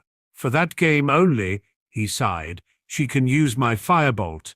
Both boys looked at each other in surprise before they both suddenly turned to him and hugged him a three-way hug. "Get off," he said, pushing them away. When they pulled back, he said, "But it's to stay a secret that only you two and Ginny may know. Not even Wood is allowed to know, and especially not Ron or the Pinhead." Both boys rapidly nodded. "I'll also see what we can do about secretly allowing her to borrow the firebolt after she makes the team on her own merits with the Nimbus." Holding his finger up and wagging it under both their noses, he firmly said, "There will be no dropping of hints about a supposed super broom she'll have access to help her win the slot. All right?" Both boys rapidly nodded before they again both suddenly hugged him a three-way hug. "Oh, for the love of Merlin," said Harry with exasperation. When they pulled back, he was sure he saw tears in both their eyes. "You two are just weird," he said before walking off. "We love you." "Harrikins," they called. "Get stuffed," he yelled back. Quickly getting into their new routine, the seven began to get used to the extra hours spent in class and the greater amount of homework. The come-and-go room saw the group spend more time on homework than training now, but training was still a priority. Very early one morning, Harry had to race back to the room as he was on a roll with a homework assignment the previous evening and wanted to get it finished. He was past curfew when he raced back to the Ravenclaw common room under his invisibility cloak the night before. He wanted to collect it before breakfast.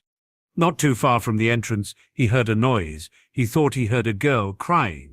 Tracking it down, he found Luna huddled in an alcove behind a tapestry. She gasped in surprise when the tapestry moved, and Harry was standing there. Immediately realizing why she was so shocked, Harry said, "Easy, Luna. It's me, Harry."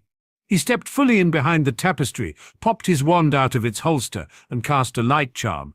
"Luna, why, he started to say before he noticed the girl's condition. He was too shocked to say anything, and she cowered away from him. Luna had her robe on, but she was barefoot. Under her robes, Harry could see she wasn't well dressed either. Her hair was a mess, and her face showed signs of her crying with her bloodshot eyes, red nose and light swelling on her upper cheeks, and she was shivering. "God, Luna," he said. "What happened to you?" Harry was also wearing his cloak, as it was already cold in the mornings. He whipped it off and threw it around the shoulders of the girl before casting a warming charm on her. She just shook her head, pulled the cloak tighter around herself and said, "It's just a prank. It's always just a prank." "What do you mean, always?" he asked. Luna just pulled in on herself. "Luna, I need to know," he softly said. "This has happened before and I haven't seen it. I blame myself for that. So, I need to know, how many times has this happened before?" "They don't like me because I'm different," she softly replied. "They think I'm a loony. They say I don't belong in Ravenclaw." When she stopped for a few moments, he softly said, "Go on. It helps to get it off your chest. What do they do?" They lock me out by confounding the raven that guards the door, or just sealing the door," she sniffled. Suddenly, she threw herself at him, where he was crouched. The impact knocked him onto his butt and his back against the opposite wall of the alcove, and he had a sobbing girl in his arms. As she sobbed, cried, and bawled her eyes out, she told him of some of the things they did to her.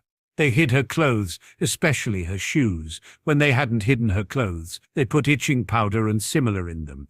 They'd destroy her homework, they'd call her names, they'd lock her out of either her room or the entire tower. They'd poured muck all over her bed and done other horrid things to her.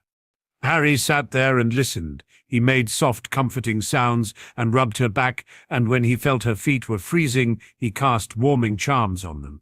And he struggled to maintain his anger, his rage. His own house had done this to her, and he hadn't even seen the signs. As a victim of ongoing abuse, he felt he should have recognized the signs when he saw them. He felt of any of them, he'd know what he'd see when it happened to others. But he'd missed it, and he felt shame.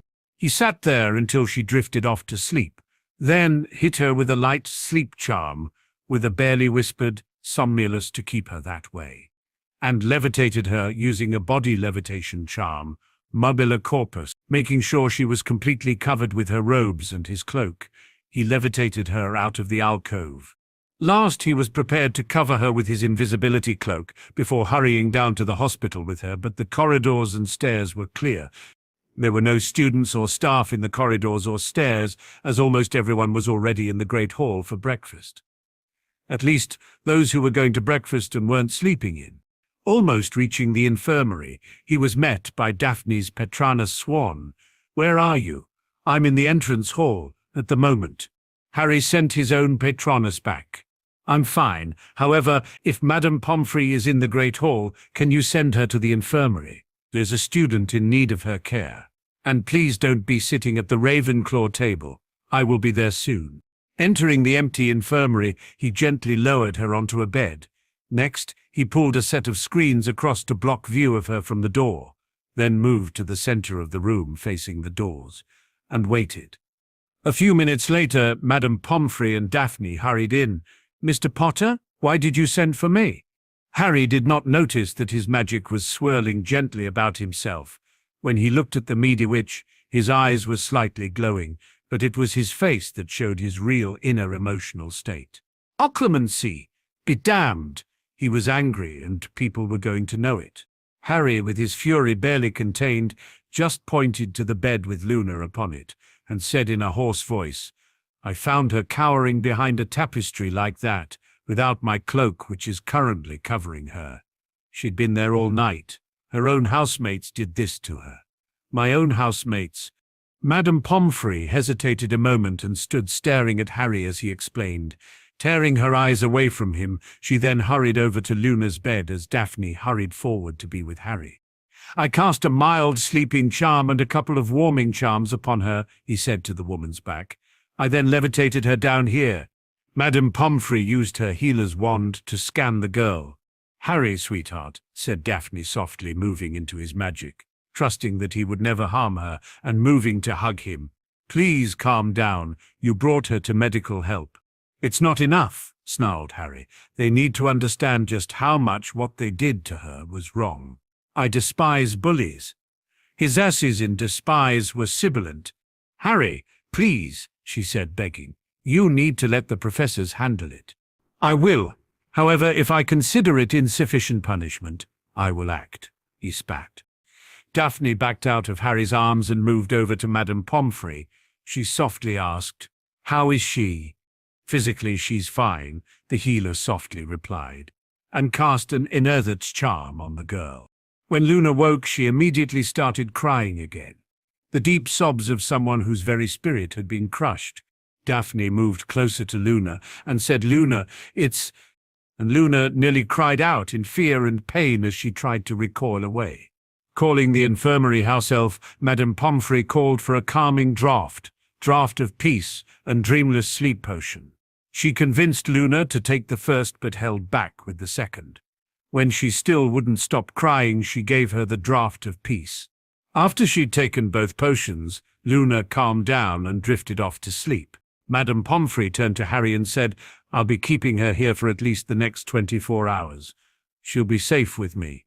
Harry just gave a curt, sharp nod in response. As Daphne walked back over, he venomously said, "Time now to put the fear of God into a whole house. It's time to let angry Harry come out and play."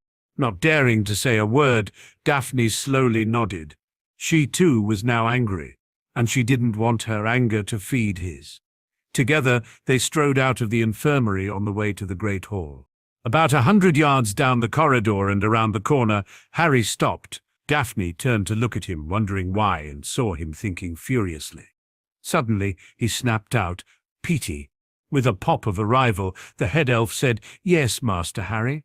Looking at the elf, he said, "Petey, I'm about to walk into the Great Hall. When I snap my fingers like this and demonstrated, I want you to put my pensieve on that plinth we used the last time I asked you to bring it to the Great Hall and have it appear right alongside me. Do you understand?" "Yes, Master Harry, Petey can do that." "When I snap my fingers for a second time, I want you to put the pensieve back in Potter Manor, all right?" "Yes, Master Harry." "Thank you, Petey," he replied, before striding back down the corridor and heading for the Great Hall. Little elf popped away. As the pair reached the entrance hall, still out of sight of those in the Great Hall, Harry brought his whole aura into being. He stood there a moment to center himself, then turned to Daphne. "Ready?" he asked. With her own angry mien on her face, she nodded in return. Harry then stalked forward through the single already open door and stormed up between the tables, his eyes fixed firmly ahead. The hall, as he expected it to, went dead silent. He didn't even know that Daphne had used a banishing charm to slam the open door shut behind them. "Is there a problem, Mr. Potter?" asked Dumbledore. "You're damned right there is, Headmaster," he snarled. As Harry reached the head end of the house tables, he moved across slightly to stand in front of the Ravenclaw table. He held up his left hand, snapped his fingers, and, as organized, his pensieve on its plinth stood alongside him. "And what is the problem, Mr. Potter?" asked the old man in that annoying super-calm voice he used as if speaking to a misbehaving child. Harry ignored him. Instead, he looked to Professor Flitwick and said, "Professor Flitwick, as this applies to your house, please come here." Then turned to Professor McGonagall and said, "Professor McGonagall," and said, "Professor McGonagall, as you and not the headmaster are in overall responsibility of student discipline, please come here." Without even bothering to wait for a reply, he raised his wand tip to his temple, concentrated on the memory of his time from just before he found Luna behind the tapestry until he'd levitated her out of there, and pulled the memory forth before dropping it in the pensieve. By the time he'd finished, both Professors and Dumbledore had come down to the pensieve. Professors Flitwick and McGonagall looked at him in confusion before he said, "Professor Flitwick, Professor McGonagall, you need to see this. I doubt I'll be able to speak of it without utterly losing my temper and going on a most unholy rampage." Both professors and the old man stepped forward to enter the pensieve. Harry's hand shot out and firmly pressed back against the headmaster's chest. "This is my memory, Headmaster, and you, sir, were not invited." Dumbledore glared back in anger for a few moments before he gave a short nod and backed away. In a clear voice he said, "My apologies, Mr. Potter, you are of course correct. However, as headmaster, if this pertains to the safety of the students, it is my pure view to be involved. I'm sure Professors Flitwick and McGonagall will inform you if it is. At that time, I shall be happy to allow you to view the memory. Until that time, I will not give carte blanche for someone to invade another's privacy, said Harry firmly in reply, and just as clearly, then turning to the two professors who were waiting, he gestured to the pensieve and said, "Professors." With a quick glance at the headmaster, both professors dropped into the memory. A few minutes later, they were out, and both were furious. It was the angriest Harry had ever seen either of them. Professor Flitwick rounded on the Ravenclaw table and leapt up to stand on the end of it. His magic crackled around him, making his head seem to float with static electricity. "Head girl, Miss Clearwater, and all prefects," he barked. "You have 2 minutes to get yourselves to my office." When no one seemed to move, he roared, "Now!" and his magic thrummed. They quickly clambered to their feet, practically tripping over themselves, and bolted out the doors. He watched them go before turning back to the rest of table. "All those who are responsible for even a single incident of bullying against Miss Lovegood, you have the same 2 minutes to get yourselves to my classroom. Go!" Not that many hurried after the first group. Professor McGonagall stepped forward as Professor Flitwick jumped backwards off the table and said, "I will be speaking with Miss Lovegood momentarily. If she mentions even one name of someone who has bullied her, and you are still sitting at this table when I walk out, you will find yourselves suspended." Another dozen rose and started to walk quickly out. "Run!" roared the little charms master. They ran. Harry then turned to Professor McGonagall and firmly asked, "Do you believe the safety of the students are at risk? Or is this a matter of discipline alone, Deputy Headmistress McGonagall?" "Discipline only, Mr. Potter," she firmly replied. "Thank you, Professor," he said, dipping his wand back into the pensieve and removing the memory. That went into another file. "I shall be sending this memory strand to Mr. Xenophilius Lovegood. He deserves to know what horrors have been visited upon his only daughter, while she has been a student at this school." "That will not be necessary, Mr. Potter," said the headmaster curtly. "No, headmaster, it is not necessary. However, it is the right thing to do," said Harry firmly and clearly. "Parents have the right to know how their children are faring at school, and when their children are being maliciously and repeatedly bullied, they have the right to come and speak to the senior staff to find out how the situation is being rectified. Do you not agree, headmaster?" Dumbledore stood furious for a few moments before he spun about and stormed off without answering. He immediately left through the staff entrance as Professors Flitwick and McGonagall left through the main doors. Harry snapped his fingers a second time, and the pensieve and its plinth disappeared. With his magic back up and swirling, he stood before the table himself, placed his fists on the leading edge, leaned forward and snarled, "Right. Listen up, because I'm only going to say this once. Those of you who did not bully, but knew it was happening and did nothing about it, I hold you in utter contempt. You disgust me. I hold you in the same contempt as those who actually did the bullying."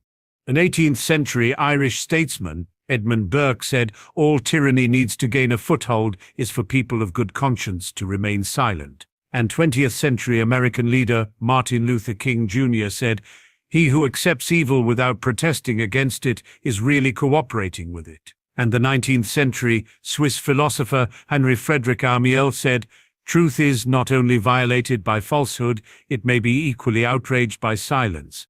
All three of those great men were talking about some, if not many of you still sitting here before me. So, if you're aware of bullying incidents of anyone in this school, not just dear Luna, get up off your asses and go tell the professors now. Until this house learns and understands that Ravenclaw prided intelligence and wit for her house, both of which dear Luna has in full measure, I want no part of you. As of now, and until I am satisfied this house has learned its lesson, I will not be a member of the Ravenclaw Quidditch team. I will refuse all points accorded me, and I will treat all of you as if you do not even exist. If I could remove these colors from my robes, I would do it in heartbeat. For now, I will wear them as a mark of my shame in not learning of Luna's victimization earlier. Harry then stepped back from the table, sneering down its length as he allowed his magic to calm down, and walked over to where his friends sat at the Slytherin table. He sat with his back to the other tables. Daphne sat with him, then leaned over and said with a clear voice, "Very well said," before she kissed him on the cheek and gave him a hug. He didn't know who started it, but it did start with one person. The hall slowly broke into standing applause from both Hufflepuff and Gryffindor tables. Soon, some of the Slytherins even joined in before only a few Ravenclaws did. Most of the Ravenclaw table left. After breakfast, Harry excused himself from the others to head directly back to the infirmary. Daphne called after him and said, "Oh, no, you don't, my betrothed, I'm coming with," then linked her arm through his. Walking up the stairs to the second floor, they were about to pass Professor McGonagall as she was walking away from the infirmary, but stopped her instead. "How is she, Professor?" he asked. "Very unhappy," she sighed. "And she's embarrassed she cried all over you. She's also embarrassed this happened to her and thinks it's her fault." "That is the normal reaction of someone who's been abused, Professor," he said. "As a victim myself, I empathize, and as I can empathize, I believe I may be able to help her through this." Professor McGonagall sighed. "I want names, Mr. Potter," she said firmly. "I can't very well punish the culprits if she won't tell me who they are. Unless Professor Flitwick can convince his miscreants to confess." "I'll get them, Professor," he promised. "I shall use against Miss Lovegood the most powerful weapon in my arsenal, logic. She's a true Ravenclaw, so she'll have no defense against that." She tried hard not to smile. She really did. "Very well, Mr. Potter," she said. "Do your best. I look forward to seeing those names." A nod to Daphne, and she said, "Miss Greengrass." "Professor," said Daphne. Before he walked into the infirmary, Harry paused them both for a few moments and centered himself. He adopted a happy-go-lucky persona and strolled in. He saw Madame Pomfrey over near Luna's bed and called out to her, "Good morning, again, Poppy. My, you look ravishing in this light." "Mr. Potter," she exclaimed, while Daphne snorted, "I'm almost old enough to be your your mother's older sister, and that's Madame Pomfrey to you, you scamp." Harry grinned impudently back as he noticed the small smile play across Luna's lips, which of course was the whole reason he said it. He also saw the meaty witch knew exactly why he said it too. Nothing slipped past that woman. Harry and Daphne walked up to the side of Luna's bed and used a copy charm to conjure up another stool for Daphne to go with the one already there. After helping Daphne onto her stool, he plunked himself down on the other. "Hiya, gorgeous," he said, grinning from ear to ear. "Miss me?" "Hi, Harry," she said, before dropping her eyes. "Thank you for helping me this morning." "Ah," he said, gently reaching out with a finger and pushing her chin back up. "You should be looking into my eyes. I'm told I have the most gorgeous green eyes. They're supposed to make all the witches swoon," and gave a big, overly dramatic feminine sigh. Daphne snorted again before she giggled and said, "Pretat." At least it also got Luna smiling, again, and looking at him. "What?" he asked, feigning ignorance. "I don't have the most gorgeous green eyes." "No, Harry," said Luna, "you do have gorgeous green eyes, but it's not something we're supposed to tell you. That's something for us girls, and I suppose the readers of Teen Witch Weekly." "Gaw," said Harry with mock horror. "You said the 3 dreaded words," he loudly whispered. "I did?" asked Luna, quite puzzled. Daphne answered, "Yes, Luna, Teen Witch Weekly." "Gah," said Harry again. "Evil. It evil." "You don't like key," began Luna. "Ah," said Harry, holding up a hand and waggling a finger. "You don't like that particular publication?" she asked instead. He vehemently shook his head. Daphne laughed and said, "He saw an article in one once he really didn't like. It was about—" "Gaha," he squealed as he put his fingers in his ears. "It was about which famous heartthrob wizards had the cutest bums," finished Daphne with an evil grin. Luna laughed. It had a lovely musical quality to it. Harry pulled one finger out and winced before he looked around. Not hearing about that publication, he sighed in relief. "Was Harry upset he was in it, or wasn't in it?" asked Luna with a smile. "He wasn't in it, but it was all adults." "Anyway," replied Daphne. "Well, I wouldn't know anyway, would I?" he huffed. Then asked, "Do you think I've got a cute bum?" "Harry!" squealed Daphne. He hopped off his stool and tried to turn himself around at the waist to look, Not seeing anything, he pulled his outer robe off over his head and tried again. "What are you doing?" asked Luna, curious as he seemed to just about turn himself inside out. "I'm trying to see if I've got a cute bum or not," said Harry. "Harry," squealed both this time. "Hang on a sec," he said, before ducking out from behind the screen. "Madam Pomfrey, do you have one of those tall, floor-standing mirrors handy? I'm trying to see if I've got a cute bum." "Mr. Potter," the matron exclaimed. Both girls burst into full squealing laughter. "What at?" he innocently asked, before heading back to his stool. From where she sat, Madam Pomfrey smiled. It was good to hear the lass laugh. Young Harry was clearly doing wonders for her. After sitting down and sighing in mock disappointment, Harry straightened himself up and said, "Now, Luna." "Yes, Harry?" she asked, a little wary. "I want to make sure that you're protected here at school," he said. "After all, I haven't rescued a fair maiden in months now, and it's high time I did it again. I have a certain image to maintain, you know," he said conspiratorially. She asked. "So I'm asking Miss Luna Lovegood, that's you, beautiful, if she would do me the great honor of accepting the protection of House Potter." Luna looked up at him in surprise. "Harry, that's a big thing. It's not to be offered lightly. You know Hermione's a protectee of House Potter, right?" he asked. She nodded. "I protect my friends, Luna," he said. "I count you as one of them. Placing you under my protection says that to everyone." She looked back with tears about to well in her eyes. "So, please, dear Luna," he pleaded, "let me do this for you." As one single fat tear slid down her cheek, she nodded. He rose off his chair and bent forward over her, placing a kiss on her forehead. "Thank you," he whispered. "Now, what's your full name?" "Luna Celine Lovegood," she replied. Popping his wand into his hand, Harry intoned, "Miss Luna Celine Lovegood. I, Harry James Potter, head of the noble and most ancient house of Potter, offer you the protection of my house. Do you accept?" She softly replied, "I, Luna Celine Lovegood, accept the protection of House Potter, my lord." Harry carefully held out the tip of his wand so it was next to Luna's left shoulder and said, "Then so mote it be," and tapped her high on her upper arm as he did so. There was sudden but muted flash at Luna's shoulder. However, there was no small House Potter crest outlined in white because she was wearing pajamas. Daphne found Luna's robe and, grinning, showed them the crest affixed there. Harry resheathed his wand and said with a smile, "Welcome to the protection of House Potter, Miss Lovegood." Then he bent over and kissed her on the forehead again. Luna raised her arms and grabbed him in a hug. She whispered, "Thank you, Harry." Pulling back and sitting down again, he said, "You are most welcome. Now, as your protector, I'm going to need an idea of who it is who is likely to be a threat to you." Luna looked ready to object before he held up a hand to forestall her, and said, "Now, Luna, I take my role as protector most seriously. Ask Hermione, and it is your responsibility as protectee to tell me of such threats. I do not care if they are just pranks that have gotten out of hand. I need to know. And you need to trust that I will do the right thing on your behalf. So tell me the names and what they did, and I will handle everything from there as is my duty to you. This I swear." Hesitatingly at first, Luna soon opened up and told Harry everything he needed to know that she knew.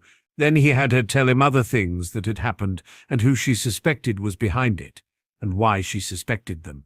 And finally, while he had her talking, he had her tell him about the little accidents that had occurred and who else was involved, such as the time one of the older girls accidentally knocked her ink pot right across her freshly completed Transfiguration essay, and another used her just-finished potions essay to mop up spilled water. The other girl had accidentally spilled right next to Luna. She cried during the telling of it, and Daphne held her in her arms for the entirety of it. But the information poured out of her. But once done, it was clear Luna felt as if a great weight had been removed from her psyche.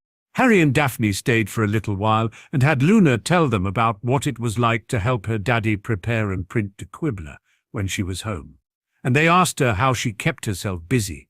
She loved to paint and cook, and asked her about the various magical animals she knew so much about, and her father's search for proof of them. In return, Harry and Daphne told her about living at Greengrass Estate, and Harry told her about being Muggle-raised. He also promised to tell her all about televisions, telephones, microwaves, dishwashers, washing machines, and all manner of other Muggle household appliances. And that, if she decided she wanted to become part of their group of friends, she would be allowed to visit Hermione's Muggle home and see what they were all like for herself. That last bit really cheered her up. Madame Pomfrey, bless her, must have been listening, because she came and sent the two of them away almost immediately afterwards, explaining the girl needs a rest from you two, once they wound down. "A rest from me?" he exclaimed. "But I'm Harry Potter, he of the gorgeous green eyes and cute bum." "Harry," squealed both girls, while Madame Pomfrey exclaimed, "Mr. Potter?" "Out!" exclaimed the meaty healer while pointing her finger at the door. Out the door and around the corner, Harry's expression changed to anger. He removed yet another clear file, concentrated on the memory of their conversation concerning the bullying, and dropped it into the container. "Come on," he said, taking Daphne's hand. "I promised Professor McGonagall I'd get this to her as soon as I could." A quick tempest charm, and both young teens were heading for the Transfiguration classroom. Harry smartly rapped on the door and ducked his head inside. The professor had an older year class in progress, but she waved him in. He strode straight up to her with a grim expression on his face and handed her the file. "As promised, Professor," he said. She glanced at the file in her hand before looking back at him and giving him a curt nod. "Thank you, Mr. Potter." He gave her a nod back and quickly left the classroom. Outside, they walked a few paces away before Harry sighed and leaned back against the wall with his head rested back. "I don't believe I missed all that happening, Daff," he quietly said. "We've been busy with our own things, Harry," she soothed him, hugging him. "You spend little time in the Ravenclaw common room because you think of them all, as you put it, too book-centric. They are like Hermione was. If it's not written down somewhere, it cannot be true. And if it is written down, it must be true. Professors McGonagall and Flitwick will deal with them. You have to trust them to do so." "If they don't, my love," he firmly said, "then I will." At lunch that afternoon, the seven took seat at the Hufflepuff table. Again, Harry deliberately sat with his back to the Ravenclaw table. The others offered to provide them both with their notes on the morning classes and homework assignments. He and Daphne returned to classes for the afternoon session, though, as while none of the staff docked them points for missing the morning sessions, they were there to attend classes and learn. At dinner, while the seven sat at the Gryffindor table, it was Professor Flitwick who stood to address the student body. "After interviews and investigations regarding Ravenclaw House and the ongoing bullying of a student within, I, as head of house and Deputy Headmistress McGonagall, responsible for overall discipline within the school, have acted. 1. All Ravenclaw prefects have been stripped of their positions as prefects. The primary role of a prefect is the safety and care of all students. That a student within the house has been subjected to ongoing and repetitive bullying for her entire time within this school is completely unacceptable. That the prefects did not stop it, and in some cases either participated in or encouraged it, is even more unacceptable. As such, Ravenclaw will have no prefects until such time as I can find older students who are capable and willing to carry out the role as it should be carried out. 2. Over 30% of the house was responsible for directly bullying their fellow student, and a further 60% of the house knew it as happening and did nothing about it. That makes you complicit. For each incident of a student bullying another, that is a loss of 20 points. For each incident of a student watching the bullying of another and not doing something about it, that is a loss of 10 points. As such, by my count, that's a combined loss of 1,630 points. The professor drew his wand and waved it at the points board. The numbers for Ravenclaw changed to 100 when he 56. Harry didn't even know the numbers could go into negatives. The board had to be magically altered to allow that many digits. 3. There are now 7 students who have been suspended and sent home. A further 15 students have, as a minimum, 2 full weeks of detentions. All 22 are each also required to submit a 4-foot essay on the evil of both passive and active bullying. 4. The Ravenclaw Common Room Library is now off limits. I have instructed the elves to box it up and place it in storage, and it is not to be brought back out of storage until such time as I am satisfied. If you need reference materials, use the school library and your own texts. You do not deserve the privilege of having it. And 5, I have never, in all my years of teaching and as a student here myself, been so utterly disgusted to be considered a Ravenclaw, as I know Deputy Headmistress McGonagall told you all on the day you first arrived here for sorting. Your house is your family. For Ravenclaw students to have treated one of their own so abysmally is appalling. That is all. He took his seat again as Professor McGonagall gave him a slow nod. It took a little while for the hubbub from the student body to rise again.